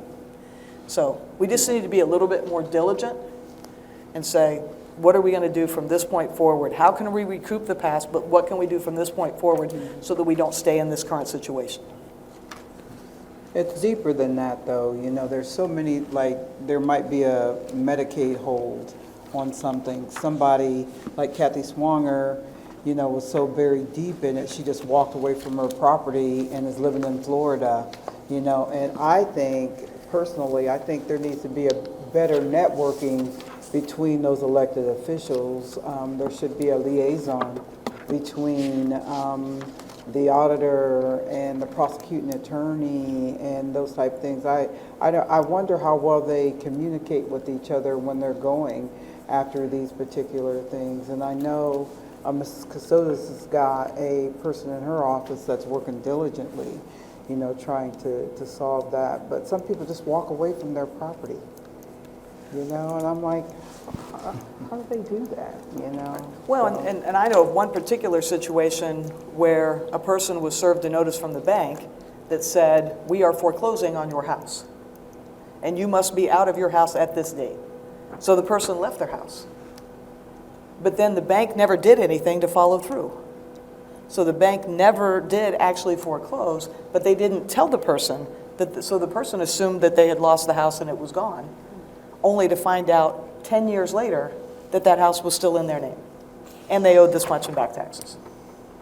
So those are, when I say moving forward, how do we set up? Yes, a liaison, Yes. kind of a... Thank you. Thank you, Mr. Weaver. Yes.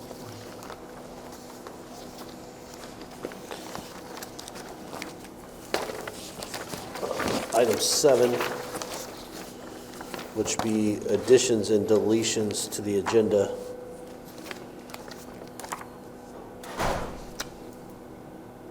I'd like to make a motion to add to the agenda a small discussion regarding transportation. I know we've had some cancellations, to see if we can help in any way as to that. So I'd like a small discussion added at the end of the agenda as to transportation. I'll second that. Any discussion on whether to add that or not? Call the roll, please, on adding a small discussion as to transportation. Mr. Ratliff? Yes. Mr. Weibling? Yes. Mr. Guyer? Yes. Mrs. Swanger? Yes. Mrs. Dyer? Yes. So we'll add that at the end of everything we got going on tonight. With that addition, I'll make a motion to approve the agenda.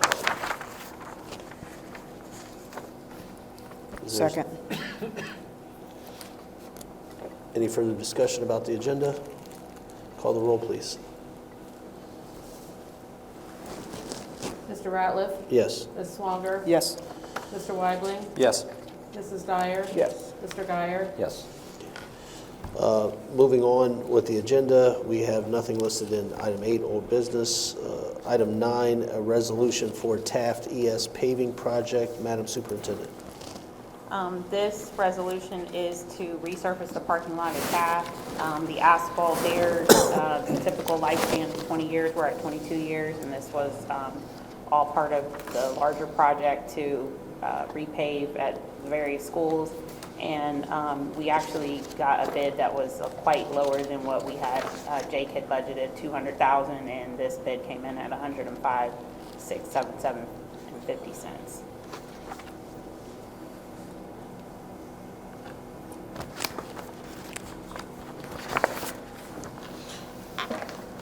Motion to approve. If it came Is in there a lower, Yeah, is there a second? hurry. I'll second. Under the discussion here, when I looked at the resolution, under the bidding statute, it talks about number 2 on here was a bidding statute. Did our attorneys say anything about whether we need to bid this or not, or have they had a position on that? Because some people consider paving needs to be bid based on that statute, and some people say, hey, it only says school buildings, so we don't have to bid. Well, the bid paving. process is dependent on the amount. It's on the amount and what we're doing as well. Generally over $50,000 has to be Correct. bid. But I'm saying under this code section here, and I'm not the school's attorney, but under that 331346, it's saying it's not subject to the bidding statute. Then it was it through a, Well, and I'm saying there's a debate amongst, I guess, the law, that statute says that if you make changes to the school buildings, quote-unquote buildings, and there's some people that think you have to bid it, and there's other people that think you don't have to bid it. I can double check. Okay, before just we- double check, Did Jake say because anything? paving project, Ever? I'm fine moving forward today. Yeah. I'm just saying this has this Budgeted. line Yep. that it doesn't have to do the bidding, and obviously I would like public bidding as much as possible, because I Yep. think we're owed to do that. But just see our He attorney's just gave thought it to- process on that code section moving forward if we can. Okay. And with this was the lowest price we got, or this is just the price? I would have to go back to Jake's Okay. updates that he's been giving. Do we have it? I don't think you mentioned that in our grounds. It's been in the DSC update for, I know, the past 2 weeks. I just know It says the lowest bidder being Park Enterprises. Okay, so it is the lowest bidder. Yeah, that Okay. was, Not that we always have to go with the lowest bidder, sometimes it's based on quality and so forth, but yeah. in he this put- case, it is also the lowest bidder. Yep, Okay, so we'll double check on that number too. yeah, thank you. Any further discussion? Call the roll, please. Mrs. Dyer? Yes. Mr. Guyer? Yes. Mr. Weidling? Yes. Ms. Swanger? Yes. Mr. Ratliff? Yes.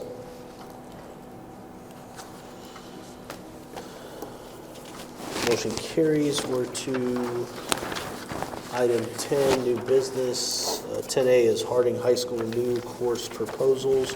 Madam Superintendent. Thank you. This is for the new course proposals that we have for Harding High School. We did discuss this at the curriculum committee meeting on March 4th, but the new courses are computer software, engineering principles, introduction to business, logistics and marketing, robotics, and robotics 2. They're currently not courses, but these are courses that we want to be able to offer. So they're coming forward for approval by the board. And these, as you said, were discussed at Garfield, right? Yes, we had Okay. these at the curriculum committee meeting. Is there a motion? Motion to approve. A second? Any further discussion? Call the roll, Ms. please. Swanger? Yes. Mr. Weidling? Yes. Mrs. Dyer? Yes. Mr. Guyer? Yes. Mr. Ratliff? Yes. Motion carries. Item 10B, amendment to technology seal. Madam Superintendent. Okay, this is also, we also discussed this at the curriculum committee meeting. However, we want to add some additional course requirements to obtain the state technology seal. So again, we currently don't have these available, but we want to make these available if students take these, that these would count towards their requirement to get the state technology seal. And those are there, the IT pathway, robotics pathway, advanced manufacturing pathway, CNET program at Tri-Rivers, and Ramtech program at Tri-Rivers Career Center. Motion to approve? Second. Any further discussion? Call the roll, please. Ms. Swanger. Yes. Mr. Guyer. Yes. Mrs. Dyer. Yes. Mr. Weidling. Yes. Mr. Ratliff. Yes. Motion carries. Item C, 10C, Harding High School DECA overnight trip to Anaheim, California. Madam Superintendent. This is for an overnight trip. You remember the DECA team came. This is for their national competition that's going to take place in California in April. Is Olivia going? Yes. Okay. I couldn't open the attachment. There will have 2 chaperones go. How many kids? I think, I don't know, I'm thinking about last weekend. I know they had 12 13. went last weekend, right? Yeah. And I don't think all 13. all 12 qualified.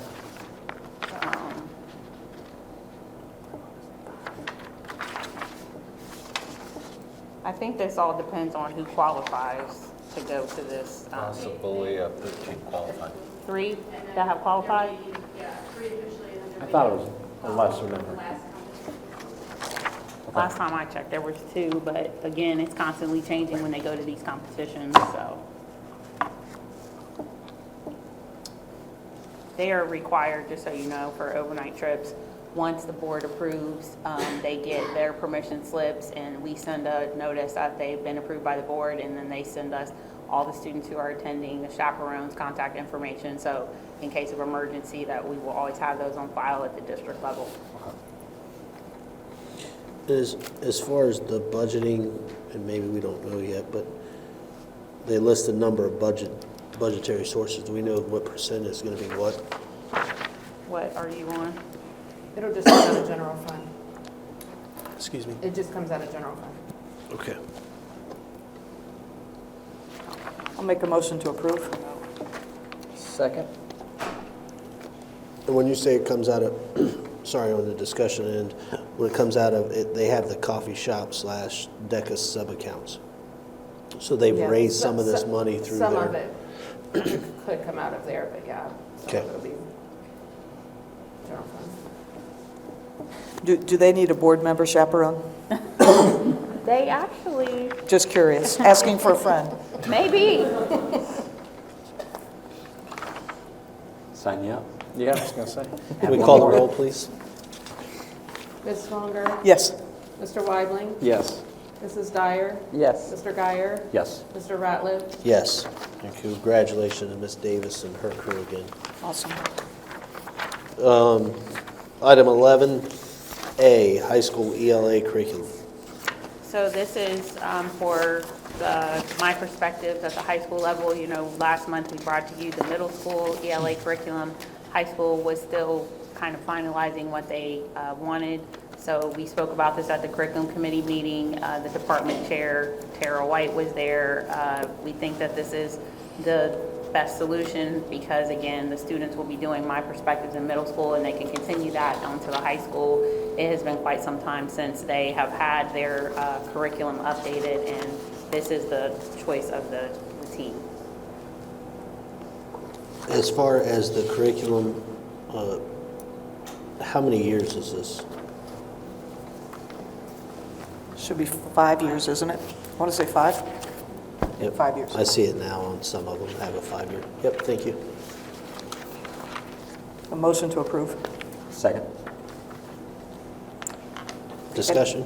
I will just say, at the curriculum meeting, when Mrs. White spoke, this, because the middle school is also using my perspectives, and so is the high school. So they will dovetail nicely when we're talking about vertical integration and going between those. And they talked about being able to use this even in a career tech setting, which we're doing a lot of the career tech stuff. So there's pieces and parts that they can pull out to be able to do that.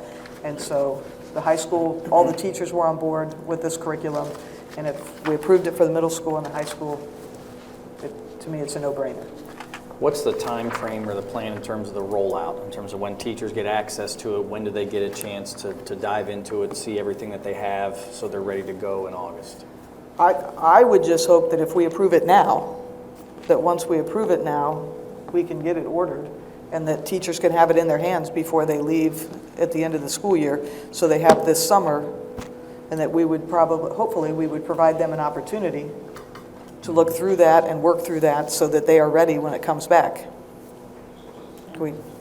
Yeah, the reason why I'm asking, just because some of the comments that were made at Grant Middle School concerning the science curriculum they had, we just need time, is what they said 2 or 3 times. So I just want to make sure that the high school is given the same opportunity. So we're excited because should you approve this, 6-12, like Kathy said, we'll be working with this curriculum. The 6-8 has already been processed. It should be here in about 10 days. Physical materials, and we'll have online access after spring break. So the high school would see a similar turnaround, and we should have access and materials by mid to late April if we proceed. We do already have September 6th, which is a professional development day next year, reserved for training with our staff. That's a full day for the English teachers. We also, should we have the materials, hope that we can offer some training in June, some paid training to our staff if they choose to come in and do that. So I think it should be great. We've again already had the vendor in the district, the trainer in the district on February 16th to work with the high school to show them what it can do. So optimistic. I'm just, September 6th? 6th. We start school when? August? Yep. So if we're starting a new curriculum in August, we need training before September 6th. If we need can- training before we start Yep. using a curriculum, not after we start using We a have curriculum. 2 days on the calendar for meetings, convocation, training. The full day training is September 6th because that's the first full day we have. I'm hopeful that we could have some additional, but the intent, the in-person intensive professional development with the content, September 6th right now, so. But they have the option in summer. We will have the option in summer for at least 1 day to work with the content, and then possibly, my hope would be a half day in August when we are back. How long ago did we approve 6 through 8? How long ago was in terms The of? last general meeting in And then February. we got the materials relatively quickly, or they're about to? They should be here in about 7 to 10 days. Can you clarify, I guess, some of the comments? They will have access to it? So this is both print and digital, so they'll have access to the teacher portal with all of the materials, all of the, everything. And then we also have consumables and print manuals as well. Yeah, hold on. When will they have access, if we approve this tonight, when will they have access to it, meaning the teachers? Do we get instant access? Is it all the way in August? Is it No, September? we will have access for all 6-12 by mid to late April. Okay. At the latest, once they process our requisition, they will turn it on. I'm trying to wrap my head around what Kathy's saying here. So we will have access, the teachers will be able to look at that from April until all summer if they want it. And we do have, yes, You're just saying the first available intensive PD that we are going to hold without them just leafing through it as a professional is not till September. correct. Because we don't have any PD days left, correct? We don't have That are any scheduled left for the in rest this of the school calendar year. year. We do have a records day and a work day at the end of the year, which we're not going to sponsor that learning, but I know the department has already had a conversation about if they have their materials, they're excited to dive in together during some of that time. So I think that if we put the materials in the hands of our teachers, they are very, very excited to dive into that. Yeah, I trust them to do. I just Yeah. want to make sure that they're given the opportunity. Yeah, we've already said it, so. Yep. Yeah, I mean, I think her point is well taken, that we're rolling out a material without proper training. Is there any way to then pay them to come in this summer, a day or two that they can We do. agree on? Yep. If they are willing, we have some days set aside at the end of May and then 3 in June to start the summer. So Would that, if they're willing. would you feel better if that was Yes. potentially an option? Yes. I mean, obviously, they got to agree on dates Yep. and all that, if they're going to come in together and do all this stuff, but. And And the way even- the calendar falls this year, there's actually 2 full days at the end of the year that all teachers will have, but we're not saying it's a district professional development day. They can use that day as they choose. They're going to have one day that we say is Records Day, but again, it's up to their full discretion. But then they have another day at the end of this year that's an actual work day that they can certainly use for, you know, getting together with their team. They'll all be here on that time. But I know we understand that, and we're looking at giving them some time in the summer to come in and have that time to work with their teams. Right, and again, having taught for 38 years, most people do not work on their vacations, right? Teachers are one of the few professions that are sort of expected to work in the summer and prepare and get ready for curriculum and all this, and we're just expected to do it, but most people do not actually sit down and do curriculum or do their work while they're on vacation. We want to get this material in the hands of teachers as soon as we possibly can, because the sooner they have it, they can dive into it, they can start figuring out what they want to do with it. But I am all for getting them some of the training early, paying them, because if they're coming on their vacation, they need to get paid to come and work on their vacation. They're still going to do work. And if we can't, I mean, number one, we want to pay them, just pay them. But if not, we need to figure out a way to get them college credit. We need to figure out a way to do something that enhances them, and we say we value your time when you're working on your vacation. If they are willing to come in June, then they will be taken care of. Yep. So we can follow up, you can follow up with us, maybe? Absolutely. Okay. I'll share the plan. Put it on the updates weekly or update. something. Okay, thank you. Any further discussion? Ms. Swanger, Yes. Mr. Guyer, Yes. Mrs. Dyer, Yes. Mr. Weidling, Yes. Mr. Ratliff. Yes. Motion carries. Item 12 is the executive session. I think we need to go into executive session on this one before the, We can go at the end. yeah, I'm saying this one's before if Oh. anybody needs to regarding the names on the consent calendar.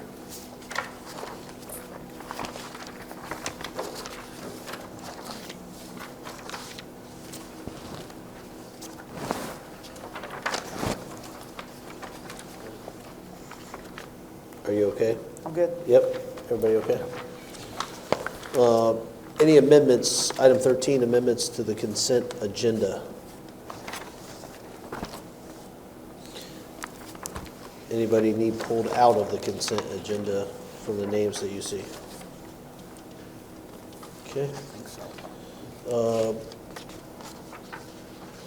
Item 14, new business consent calendar, the consent agenda approval. All matters listed under the consent agenda are considered by the board to be routine and will be enacted by the board in one motion in the form listed below. The board will follow board policy 0165.1 section E in regards to the consent agenda.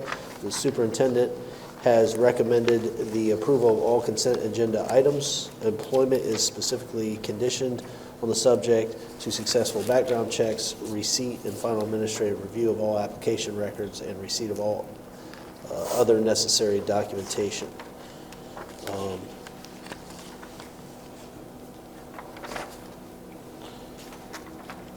So that takes us through all of 14. Yes.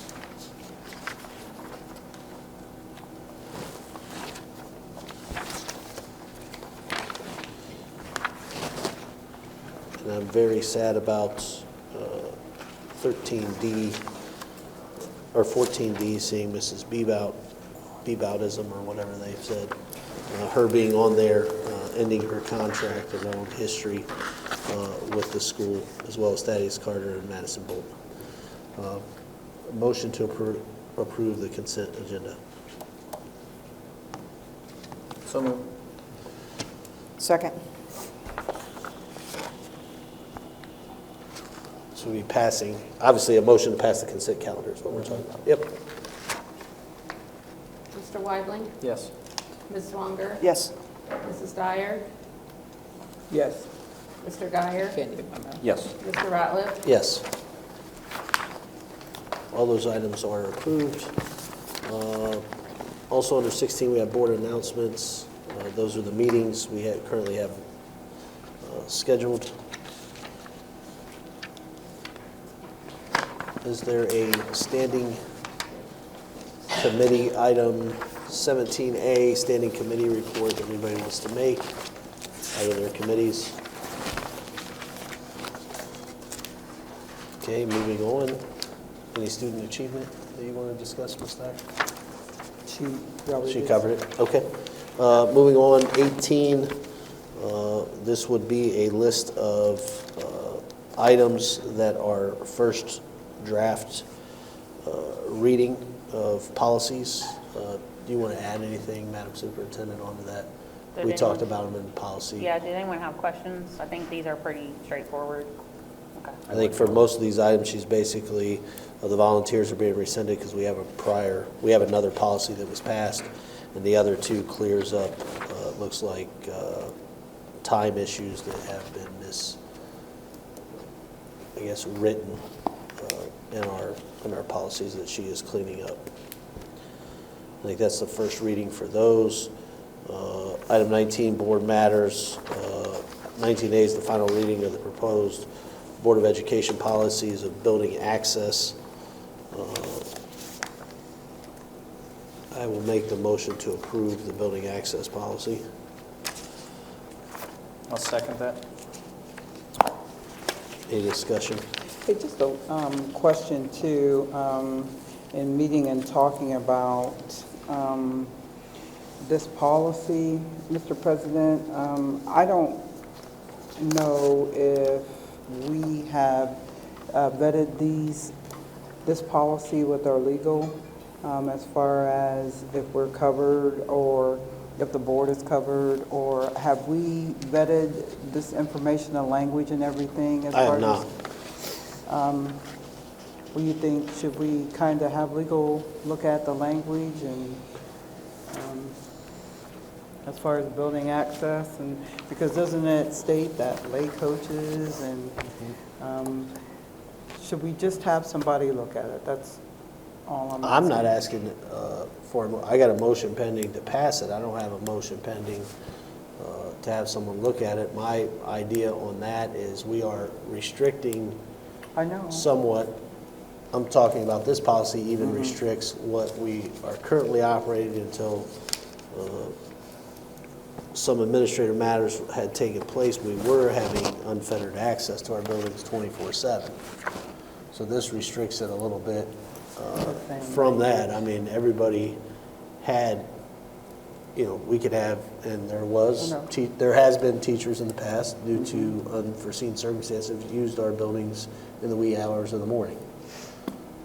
Obviously now, if they want to do that at 1 or 2 in the morning, they're going to have to get some kind of permission under this policy, so it does restrict it somewhat. And I think the superintendent, and I know you came in, and I'm not saying you have to come to the committee, so I don't want anybody to take that, but under the policy, I think Madam Superintendent is not for this, but she is for 6 to 11 and 8 to 4 on the weekends. So it's different, I think, that way. I think this, for me, in writing the policy, is giving access to those that we have already deemed appropriate, meaning our staff that we've approved in the buildings. This would not give someone who is approved at Harding to be here access to other buildings anytime they want. They can't go to Taft or 6 or 7 at night and just have unfettered access over there. But if you're a teacher here, you can. If you have work in multiple buildings, you can have work that you can do in those. So, Yeah, I'm just asking if we had legal look at the language. I have not, but I Okay. don't know. I don't know that we have legal look at any of the language. We have a service that provides us the same language as Neola, that provides us the same policies that they have throughout Ohio. And has Neola looked at? They have not. Okay. I have not called Neola. Okay. I have two questions. So, Madam Superintendent, how does this line up with what you, because I know your team was also working to create information on access to buildings. So where are you guys with that? I did create an administrative guideline to share with the board about how we would how we would implement. My concern with the policy, the way it's written, is there's too much access. I don't believe that all of the people on this list need access at 4:45 a.m. to midnight. I do know that there are some people who need that access, but I would rather deal with that small group of people versus saying all of the certificated staff, all the administrators, all the classified staff, and I forget who the other group is on here. Admin, certificated, non-certificated, and coaches have that level of access because again, it's difficult to manage and it's outside of our custodial time. Like the time that I selected, 6 a.m. to 11 p.m., our custodial staff is here. They're not here at 4:45 a.m. So if an administrator came to work at 5 a.m. or earlier, that would be okay for them to come, or they couldn't access the building until 6 a.m.? Well, we have a list of people on there that were outside of the hours already. Administrators were on that list and custodial staff.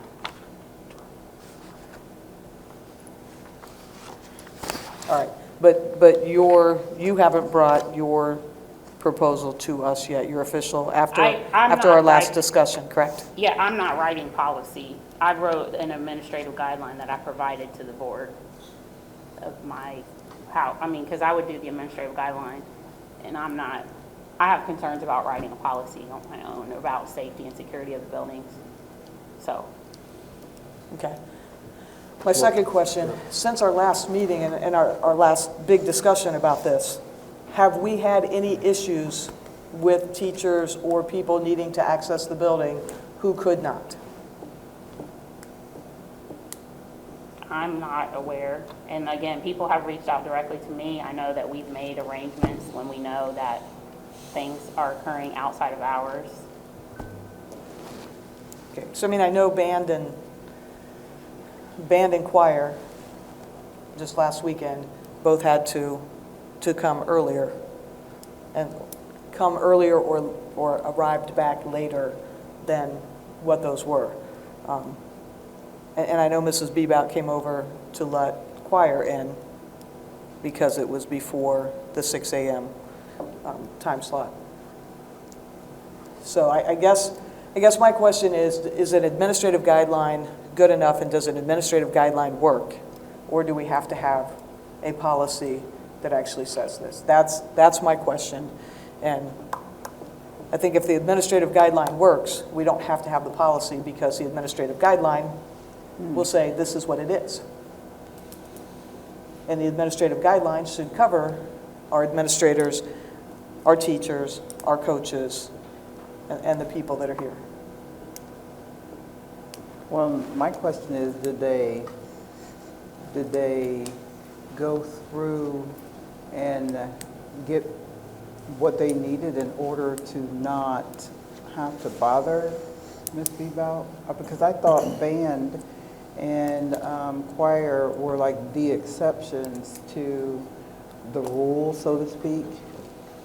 I don't know about that, so I can't really speak to it. I thought they, oftentimes knowing these type situations, would get that okayed. Yeah, I know that the situations that have been brought to me that I've been involved in, which I haven't been involved in all of them, some of them have been just with the principal and with Jake, that we made arrangements for those situations. And this occurred earlier on when we first changed the procedure, and we've gone and met with Jacob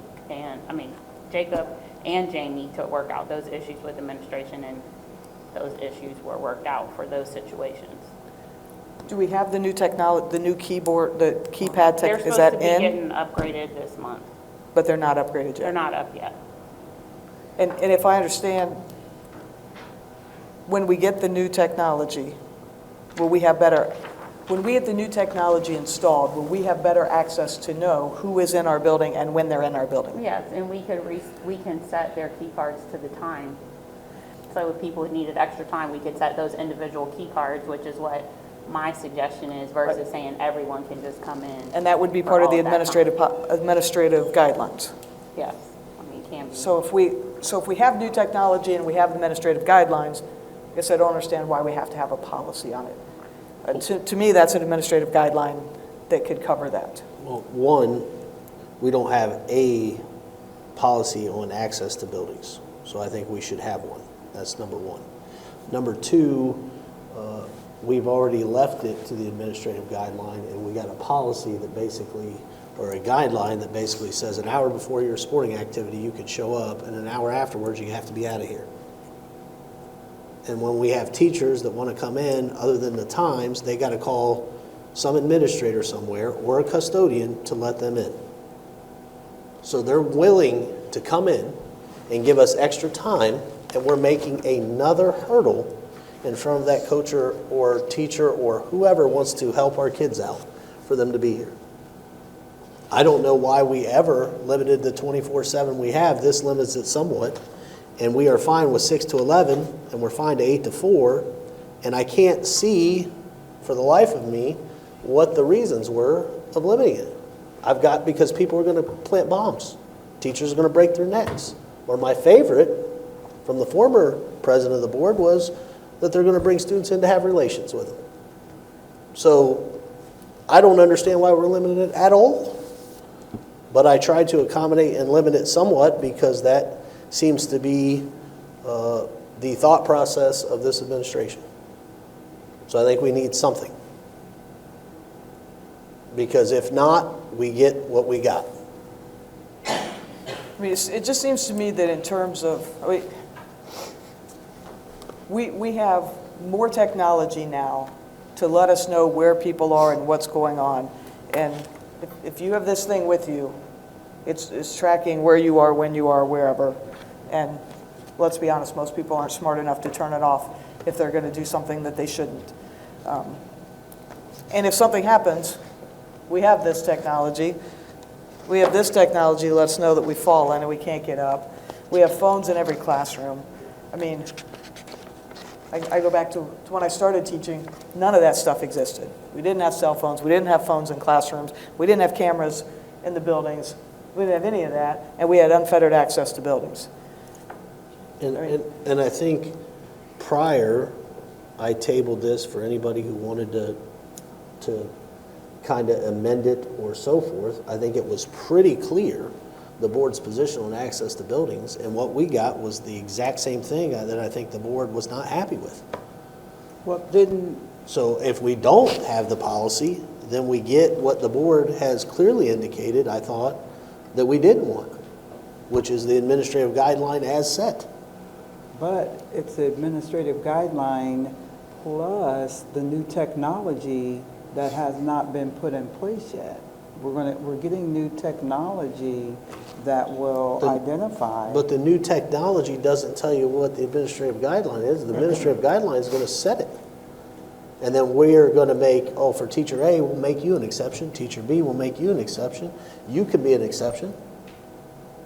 Instead of just saying, we approve you, you can have excess. You want to work extra? Sure, come on in. Help. Because we need it. Yeah, I don't think it's that easy.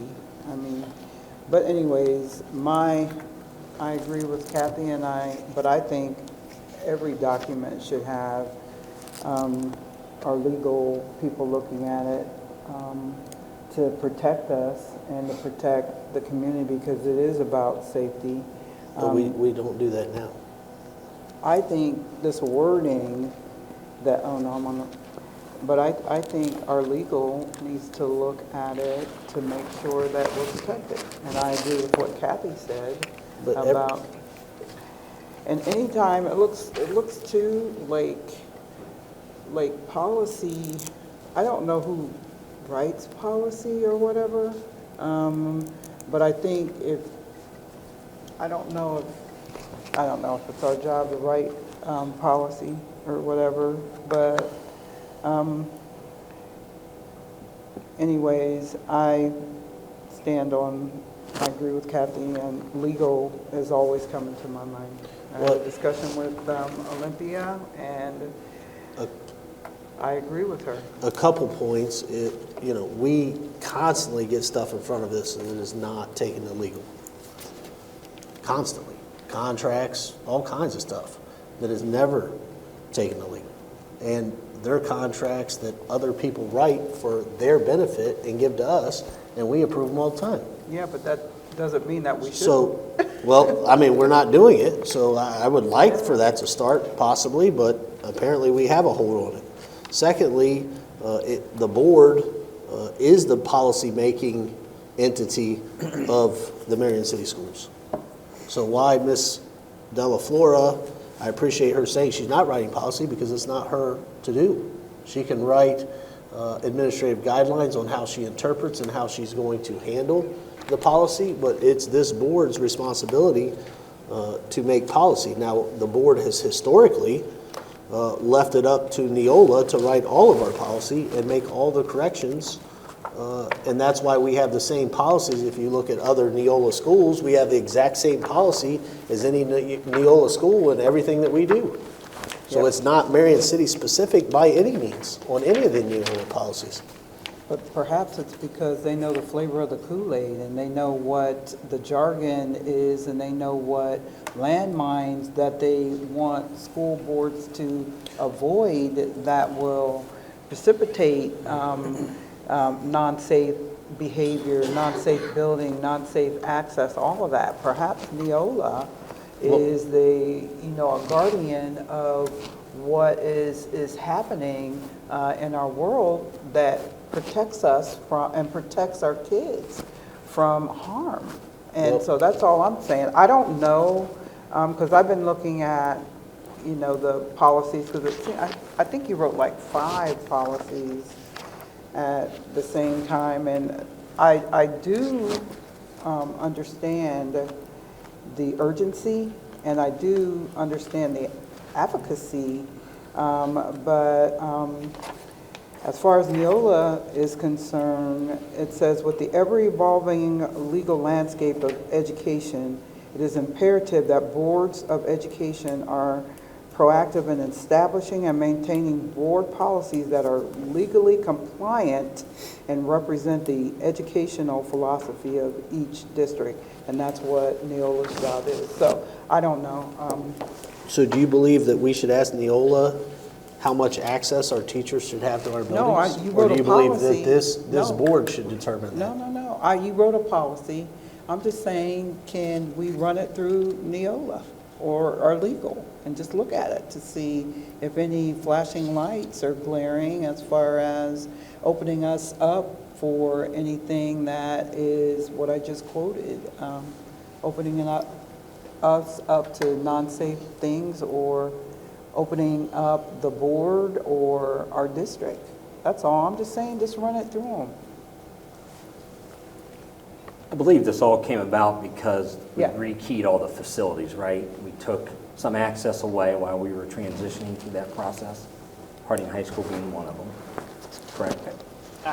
That was years ago. Yeah, not the rekeying. It was because there were people that were coming into the building, and we have no idea. If you could wake up at 1 o'clock in the morning and say, I decide I want to go in and do whatever, and we have no idea that people are coming in. So there's no way to monitor. Now we have a process where if you're coming into the building, you need to get on the calendar, FMX, and make sure that somebody knows you're in the building. But again, managing 24 hours a day is impossible. Right. But managing a certain amount of time and only dealing with those that actually need access outside of those hours is manageable. So all of our staff, so if I'm a teacher at Garfield, I have access to the building, right? I have a key card that lets me in. Yes. Do I know the code? Some people do, I guess, some people don't. I mean, you would have access, they allow you during the hours they allow you. So you have access from 6 a.m. to 11 and 8 to 4 on Saturday and Sunday. But this policy says 4:45 to midnight. So if I don't have the code, am I calling the custodian to let me in at 4:45 a.m.? Or are we just allowing everyone to have the codes and to have Well, access. they're to have the appropriate keys and the building codes. Right. Well, not all of them have the code yet, though, so that's why I want to make sure. Well, I mean, when they become available, obviously, if we don't have codes or whatever they're doing, it's going to be available after we have codes, but, If we had the key cards and this policy was in place, then we would have to have access for those people with key cards from this time. But with new technology, we can limit, right? Like, if I'm a basketball coach, I don't necessarily have to be in the spring. Or I may be in certain times for shooting, but I don't have to have unfettered access. But, and again, I remember as a teacher when kids came in and would use, former graduates would come in and use our weight room. And then it was like, why are they here? Why are they in the weight room? Right? And so then we would have to kick them out of the weight room. I mean, and part of the issue is too many people have keys to get into the building. And to me, that's an administrative issue where when people leave, we don't get their keys back. And so there are a lot of people that have keys to the building so they can come in. Well, if we have the new technology, just having a key isn't going to work because you have to have the new technology to swipe in, and then we know you're here, and we know who's here, and we know when they're in or when they're out. So if I come in on a Sunday and I sign my name, or, oh wait, no, I forget to sign my name, and I just come in, and then somebody sets the alarm, and then it goes off because somebody's still in the building. Well, the new technology, that won't happen because it won't let me set the code because it'll tell me somebody else is in the building. I don't necessarily think we need a new policy. I think we just need the procedures to be changed, and if the new technology comes in, that should solve the issues. But we're really fighting over a couple hours, 11 to 12, 4:45 to 6. And also the argument whether it should be a policy or an administrative guideline. And to me, because we don't have one, I think it's worthy of having one. Again, if it had already existed, but I was kind of surprised too that we didn't have a policy for building access. And I'm just going to say, I think an administrative guideline is fine. I hear you. but saying administrative guideline is okay, that means you're okay with 8 to 4 because that's what the administrative guideline is. So if you're okay with 8 to 4, then okay. I just am not, which is the reason, I wrote the policy. And I understand people up here don't like me writing policies. Ms. Dyer's voted down every one except for maybe one, which is building I don't liaisons. mind you writing policy. I think you got great ideas. Madam Superintendent hasn't supported one. I understand that. I just I'll want keep them writing run them through- because they Yes. need to be done. Yeah. So I think you got good ideas. I don't mind you writing policy. I'm just pointing out you haven't Let's voted just do for it one, right. but, it is what it is. If I propose it, people don't like it. So that's the way I feel about it. Anybody know. else have further discussion? I'll have to look through that. Call the roll, please. Mr. Ratliff? Yes. Mr. Weidling? Yes. Mrs. Dyer? No. Ms. Swanger? No. Mr. Guyer? Yes. Motion carries.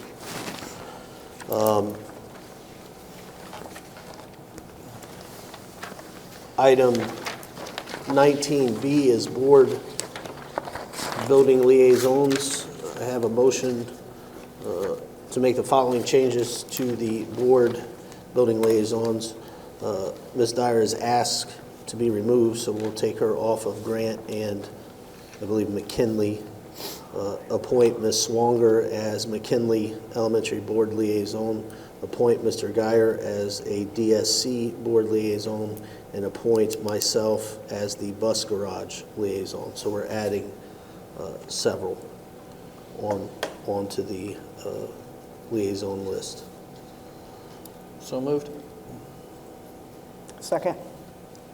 Any discussion? Call the roll, please. Mr. Weidling? Yes. Ms. Swanger? Yes. Mr. Guyer? Yes. Mrs. Dyer? Yes.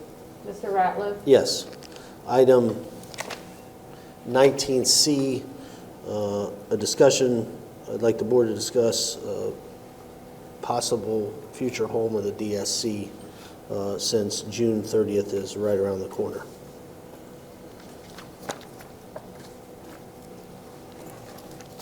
I know it's been recommended, not just by myself, but I think that the Rotunda area at Grant Middle School, first of all, I think we have room within the district to house our administrators. But due to the layout at Grant Middle School, with some changes to prevent just unfettered public access to that, and then also to minimize, if not eliminate, the amount of student body interaction with district service center personnel, that some changes would be, physical changes would be, need to be made at Grant Middle School.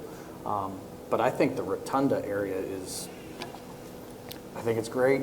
I just think it would suit us very well. I don't think that we can fit everyone in there, but I don't think that the entire DSC needs to be in one location. We also have room on Church Street, but I think that's a starting point in terms of just making recommendations. It's one of the newer, if not the newest addition to the district. It looks sharp.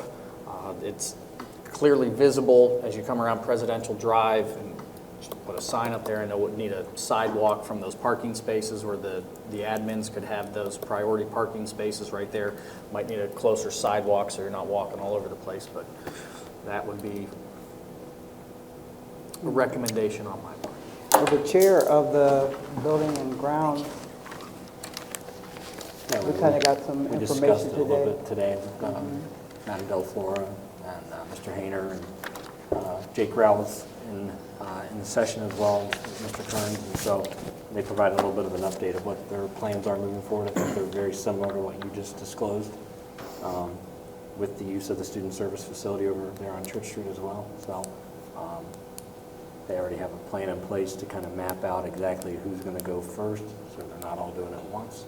I think that was very well done to make sure that, everyone is out in a decent time, and we're, not doing it all at once. So, you guys have anything to add with that? We are scheduled, I believe, Jake said, June 11th.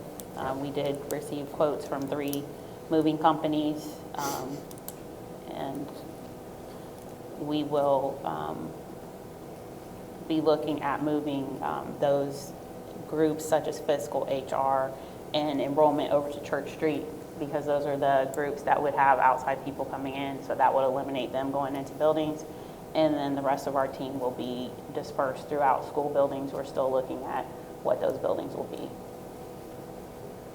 And we had, he had also talked about the cost of moving, but I had wanted to know about the renovation costs. So, and then we also talked about, to me, the elephant in the room is what's happening with the lease. How do we know we're going to be out on June 30th? The last we talked was the statutory attorney, Mark Russell, was going to talk to the commissioners so that we could avoid being a subject in a legal action. So what, to me, is it premature to say that we're going to be moving out on June 30th when we haven't handled the other thing first, or what's going on with that? Do we know what's going on with the lease? You want to cover that? You were at the meeting as well, too? We had a meeting with the 3 county commissioners, their attorney and our attorney. It was very positive about us getting out. We need to be out of there by June 30th. Our legal representative basically stressed the importance to be out by June 30th. So it's of dire consequences for those that are left behind that still think they can occupy come July 1st. All I can say is it better be cleared by June 30th, the DSC.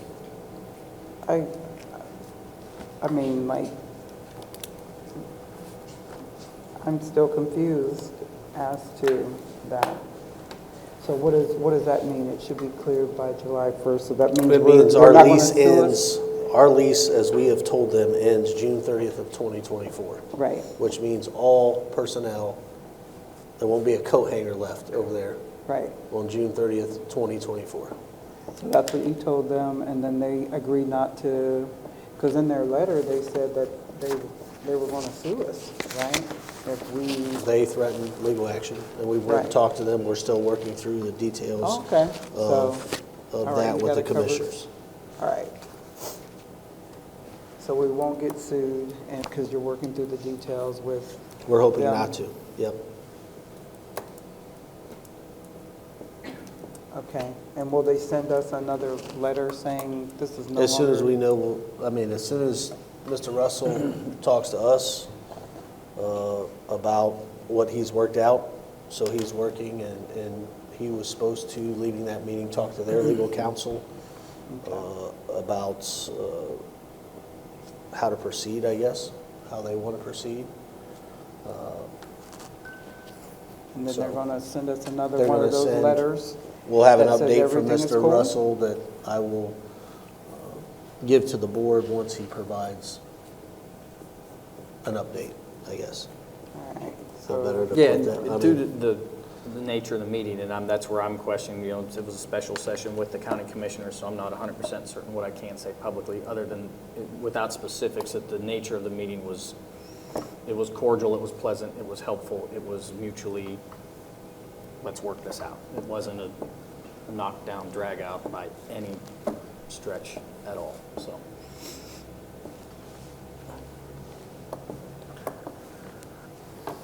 All right.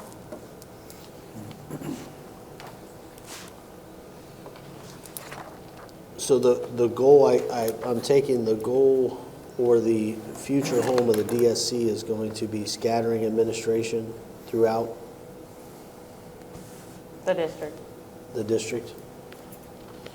So the proposal by Mr. Weibling, you're saying no? No, I don't think we're going to go to the rotunda, because we don't want to be disruptive to the school building as much as possible.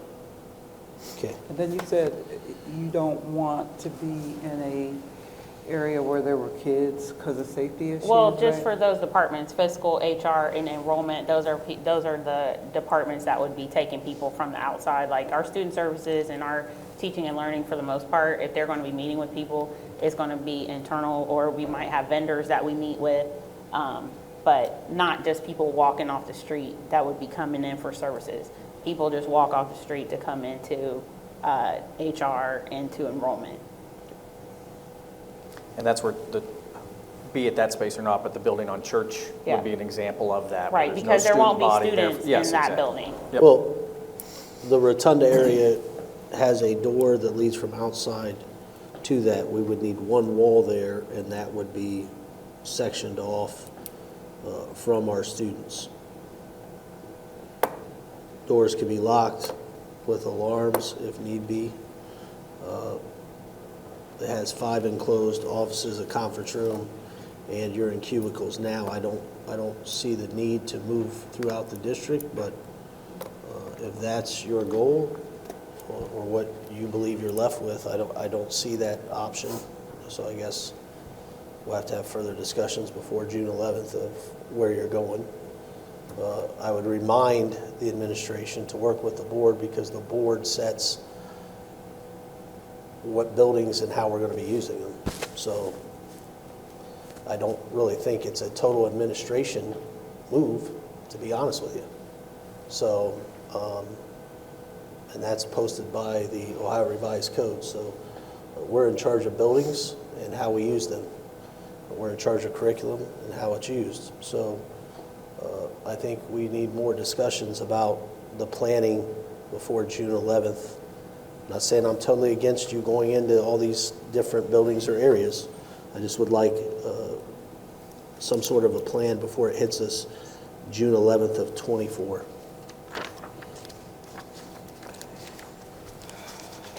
Any further discussion?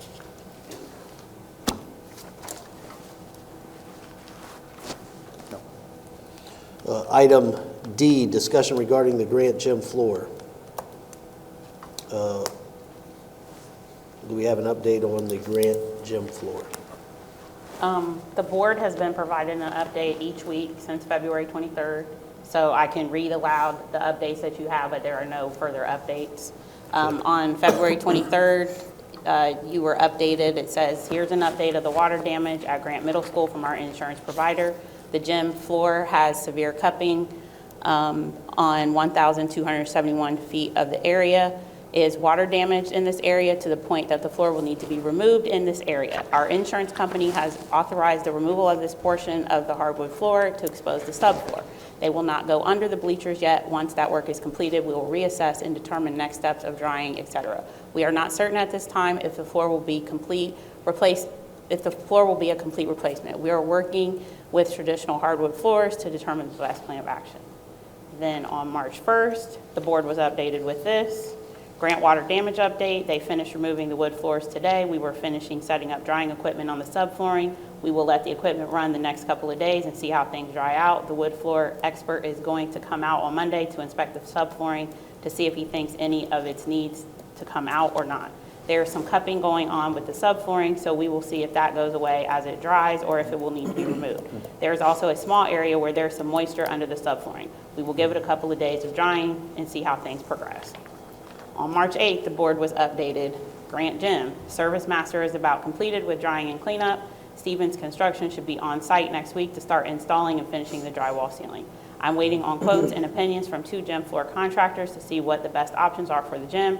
We received the initial air quality report that was completed after the leak occurred, which you can find here, and that air quality report was shared with the board. A final air quality report is scheduled for next week. Do we have material that talks about, obviously insurance comes in and they do reports, right? Do we have access to those reports? What report specifically are you asking Well, I mean, for? an insurance company would come in and do a report about causation, how much it's damaged, where it's damaged, what needs done, what needs fixed, how much it's going to cost, how much it would cost for the whole floor. They do these reports routinely. Does the board have access to those reports? I will check to see if Jake has a report, but when I checked with him on Friday, the only report that he had was the air quality report. Well, did he say today that he had an insurance, something about as far as replacing versus patching? They're things up? debating now if they're going to replace a part of it or the whole floor, but that hasn't been decided yet because they still are doing assessment. I will ask him if there's an insurance report, and I will get back to the board with that. Have we engaged legal about getting more than that section taken care of? Are they helping us in negotiating at all? Legal, I Yep. believe we're just working through the insurance. Okay. I haven't reached out to legal for this because we would go through the insurance company. Yeah, I understand that. It's a big project. I think we're damaged a lot over there. Probably more like any other time, more than insurance companies want to pay. They want to always pay the little section where the stuff would have ran this way, would have ran that way, would have coupled here, coupled there.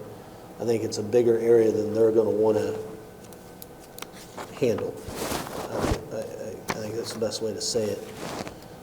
I guess if we don't know, I would like to have legal looking at some of this stuff. I think this is a big enough project where they need to get involved potentially on our negotiation end, because I'm very worried about the work that's being done is just in that one strip that the insurance wants us to basically tolerate their assessment. That's why I was curious of what their assessment is, because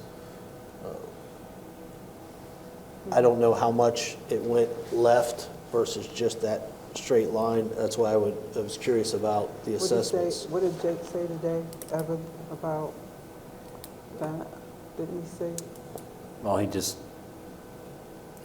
he's guessing that there's going to be an issue with that. Or is the insurance company going to say the cause of loss is going to replace the entire court? He doesn't know that.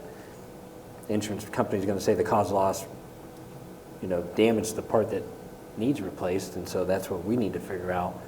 What does that assessment look like? What did the adjuster say from the insurance company? Is there any type of engineering company that company contracted with that we can kind of, consult with as well? Because at that point, when those engineers get together and, submit that report, then that's when you can come in as an insured and say, hey, I want to see that report. I want to see what the engineers, really think happened and caused all this, and did it cause more? And then you can take it, in control of that claim yourself. So I think that's, right now we're at the point, is it going to get repaired, or is it going to replace the entire court? Right. How old is the floor? It's the original floor. Yeah. It's the original floor? It's a long, yeah. But again, I mean, once we get the assessment, then you guys will have the information, same information we have to make this decision. We don't have that right now, so we don't even know if they're going to come back and say, only repair this part of the floor, or you need to replace the whole floor. And the big thing here is going to be the cause of loss. Okay? It's not like just some water got spilled on the floor and we got to replace that part of the floor. There's an exclusion saying something above was not repaired properly. That's going to be the cause of loss. So then it's going to take into matters what gets repaired and what doesn't get repaired. Right. So that's and what what that the insurance will pay. Yep. And what they, I think that's what he said. What they're going to fight us on. Not saying they won't pay, I mean, we're going to have to possibly dig in a little bit and try to, where the legal department or our representatives might have to get involved a little bit to dig in to say it needs to be more than what you're willing to do. Which is, didn't he say that today, that he was going to fight for that? Yeah, they were in that process right now. So just to clarify, you want me to reach out to legal and ask what exactly? Well, I want potentially you to ask for their assistance, because dealing with insurance companies, as anyone who's dealt with insurance companies knows, it's not an easy process. And it might be after you get the final assessment and realize, I mean, the final assessment come back and the insurance company tell you they'll do the whole floor. The likelihood is they're going to want to do that one little strip. So what I'm saying is we might need to get some people that are used to dealing with these individuals, insurance companies, which Brickler and Grayson would be, to help us get more than just that little strip, because this is the last year of the life of that floor. Well, it's my understanding it's been sanded down. We can't sand it down anymore. So at some point, we would have a portion that just started and this portion that's completely lost. So I know we said that we were going to meet on the 15th of April, and so maybe we need to make that so that Mr. Ratliff and Scott can come, and because I'm not going to be able to be there anyways, and if Mr. Ratliff has, and Mr. Weibling has some ideas about, even the moving and those kind of things, maybe we can set something up. Yeah, for the as buildings and chairperson. grounds next. Yeah. Absolutely. Yeah. We could have somebody else, Mrs. Dyer, but we can't have three. We can't have three board members there. I think she was saying an or. Or, okay. Yeah. Okay. Okay. I'm just saying, since they have some concerns. I think she was I'm saying, not going to be there. yeah, she's not going to be there, so if another board member wanted to attend. And we'll continue to update you weekly if there's updates, which I'm sure there have been for the past 3 weeks. So we'll continue to update you on what is going on there. And as soon as we have a solid plan about, the DSC move, we can also provide that to you as well. Yeah, but they may as well, on that 15th, since I'm not going to be there. I know we had already talked about a time and stuff, but maybe you can. We can figure because we that gotta out after notice and check schedules and all that stuff. So. Any further discussion on the grant gym floor? 19E, what the matter that was added, which should be a short discussion as to transportation. I've noticed in some of the updates we're canceling preschool and so forth. What's the cause or what's going on with transportation? We have people that are they're sick, and we are short bus drivers. So it's just a trifecta of so many people are sick, plus we have a shortage. So once you have a few people off, it hurts us.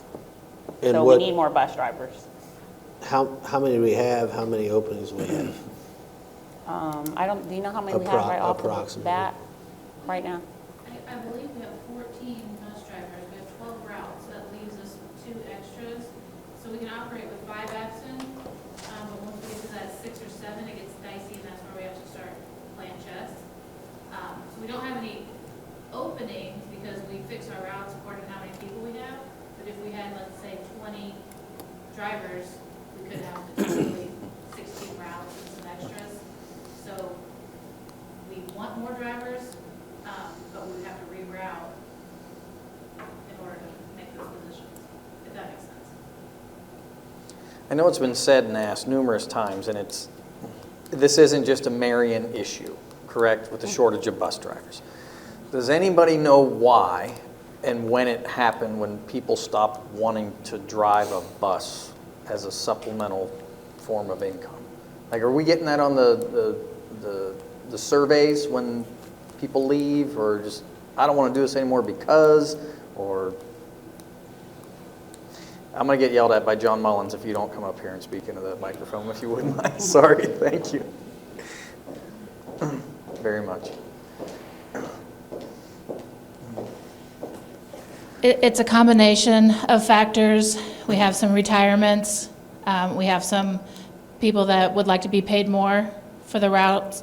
Across the state, people have retired en masse, especially after COVID. Lots of people didn't come back to driving. To me, I think those two things with how much we pay and the hours combined, like, so some routes are 4 hours, some routes are 8 hours. Some people want full-time, some people want half-time. It's just a perfect storm of lots of different factors. So to me, if I were gonna say, here's your magic dust, you'd have to pay more and recruit heavily as far as like who you are asking to come, and be specific to what their needs are. Like, they only want to work 4 hours, they want to work 8 hours, and just kind of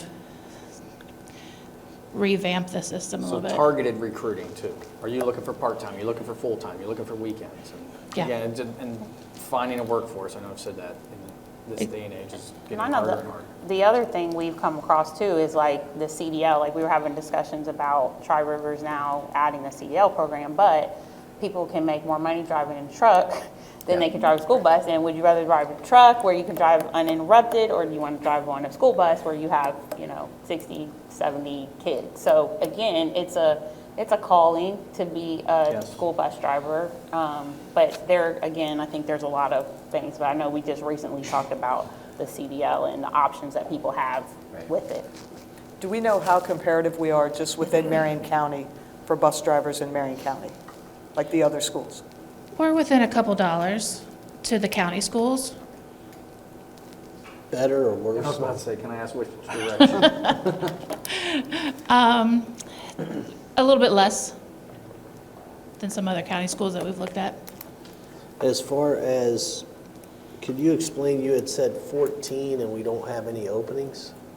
So last year we had 10 routes because we had 10 drivers. This year we went up to 12 routes because we had 2 extra drivers, and then we had another 2 that are sub-drivers. So we have 14 drivers for 12 routes. So if we have more drivers, we would either shorten the routes or have people trading off the trips down to Columbus or different preschool routes, things like that we could play around with if we had more staff.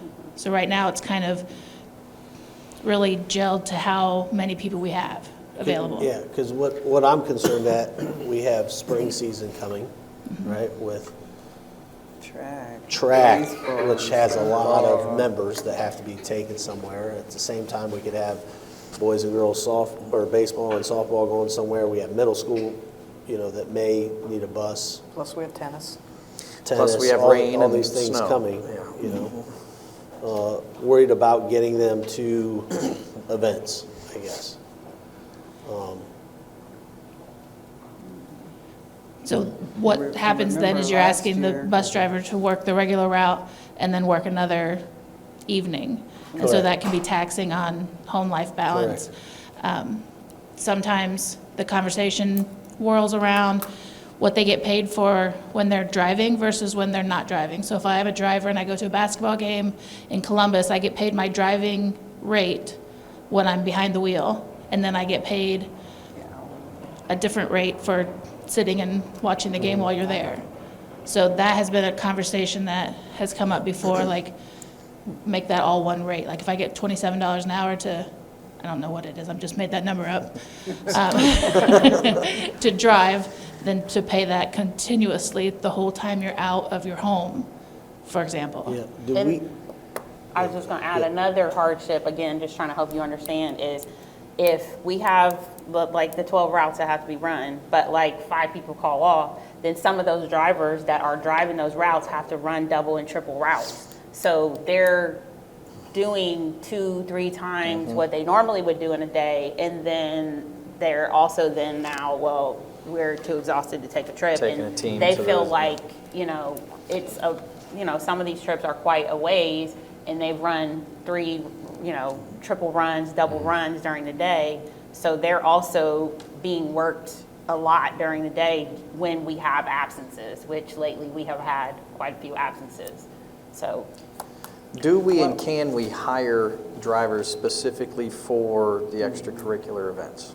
Is that something we already do, or can we? Is that contractually a problem?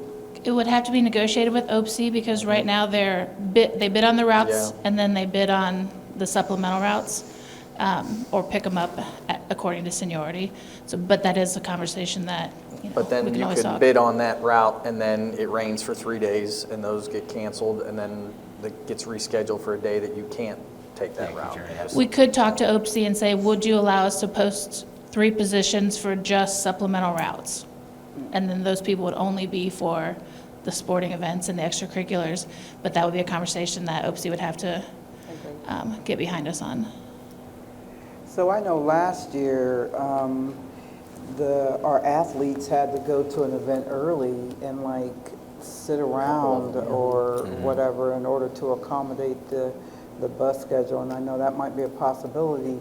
But my bigger question is, have we like gone down, you and I have had this discussion, have we like gone down and like sanitized the garage? And I mean, because it was like, what, 7 people out today, or, and I mean, how much are we looking at the health and sanitation piece and cleaning those?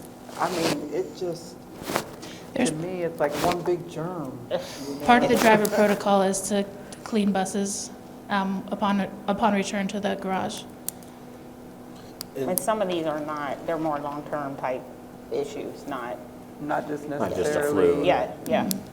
Some are, I definitely went through at one point. and we provide transportation to the prep academy, right? And we provide busing to St. Mary's. St. Mary's. And then I know we had outside routes, people going elsewhere. Are we still doing those routes as well? So the Columbus routes, is it March 18th? March 18th, we are going to contract with somebody to help us with the Columbus routes. Okay. So that will give us, I think, 2 drivers back with our fleet here. Okay. By March 18th. What's That was the happening? first that we could get them started. What? I mean, I know it's over spring break, but we had to get with a company, find a company that's going to do it, that can transport our kids to Columbus. And like I said, that will free up 2 drivers. Do we get reimbursed for that, or no? That's just an expense we're eating?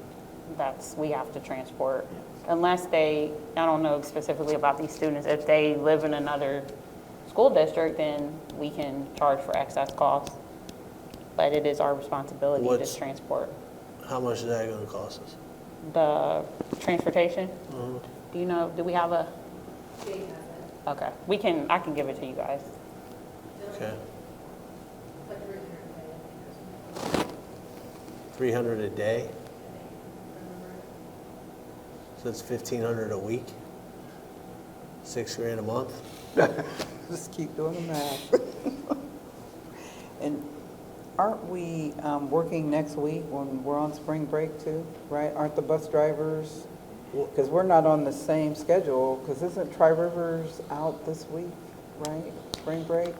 So our The bus community and drivers- area schools have the right to either adhere to our schedule or change schedules, and that makes our schedules different.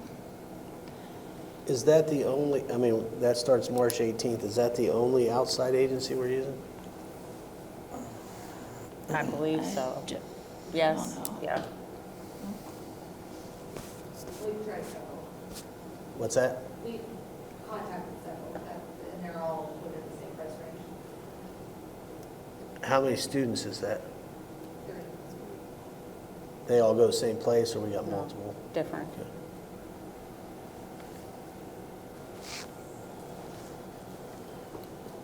I mean, to me, that seems really high that we're pulling guys off routes to pay $6,000 a month. I understand we gotta do something, but that's kinda high.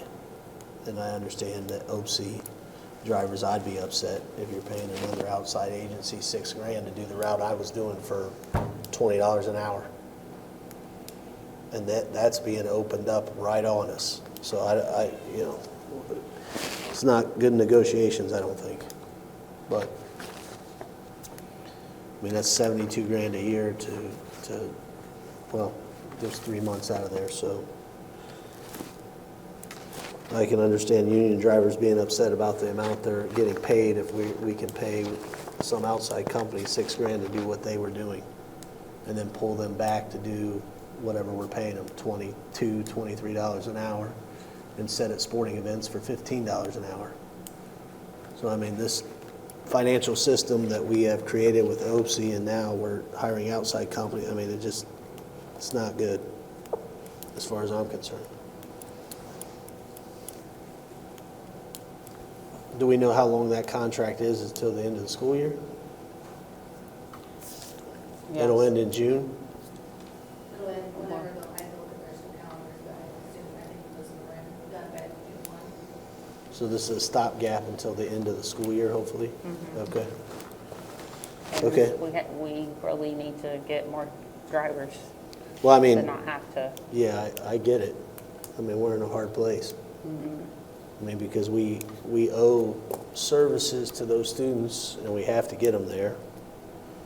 I mean, we're in a tough spot, there's no doubt. But I'm hoping that we can work with OPSI between now and next school year and figure out what is going on. I don't know that we need, I mean, this might be a special board meeting. We need them to come talk to us and address some issues, because I don't feel like we've made much progress in the last 2 years or year and a half, or how long this problem presented itself. I was under the understanding, or thought anyway, that we kind of had this licked, but it doesn't appear so. It is starting to creep up again and again this year. And when we're carrying 14, I get it. I mean, I think the post was something like 7 were out, so how are you going to operate when all those are out? I mean, When does the OPSI contract reopen? I believe it's the end of next school year. We I just think it's negotiated actually it the last following, year, yeah. or this year, Was right? it for- 23?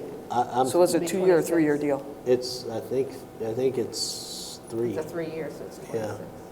26, correct.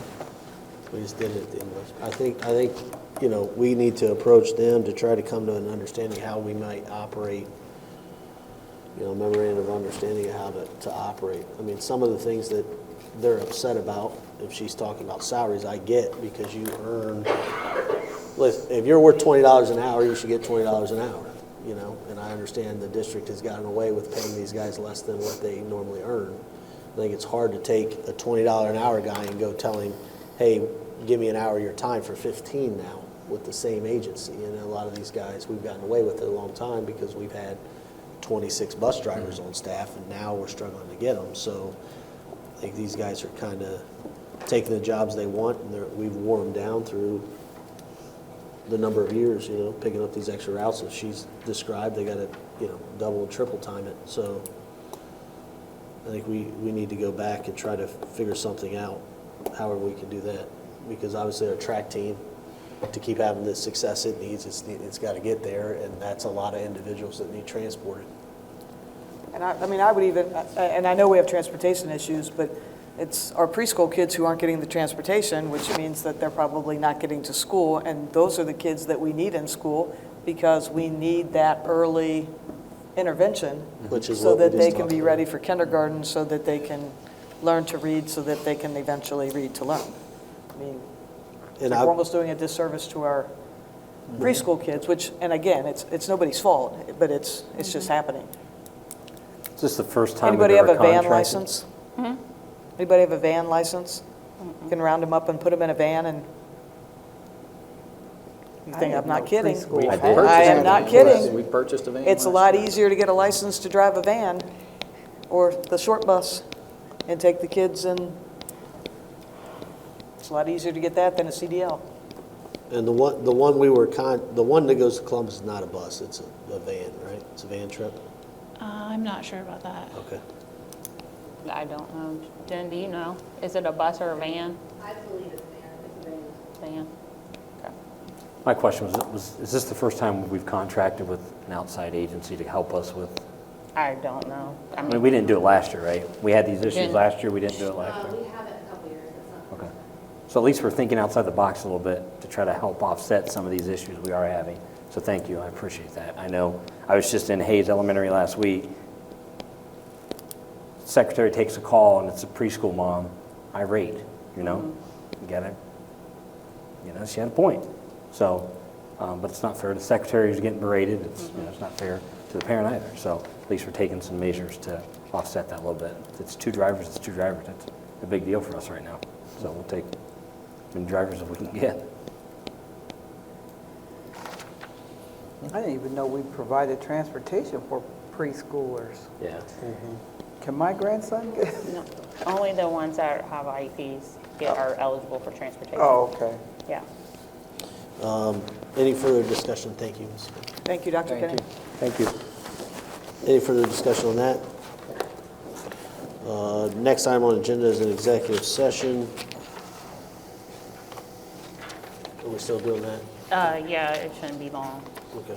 I hope, unless you guys have lots of questions. For the purpose of? Employment, Employment, I believe, number one. number one. There is no board action afterwards, but if those of you who want to stick around can stick around, more power to you. Motion to go into executive session for item 1, employment. You asking for one or making it? I'm making it. Second. Any discussion? Call the roll. Mr. Ratliff? Yes. Mr. Weidling? Yes. Mrs. Dyer? Yes. Ms. Swanger? Yes. Mr. Guyer? Yes. Note that at 8:46, we're in executive session. Thank you.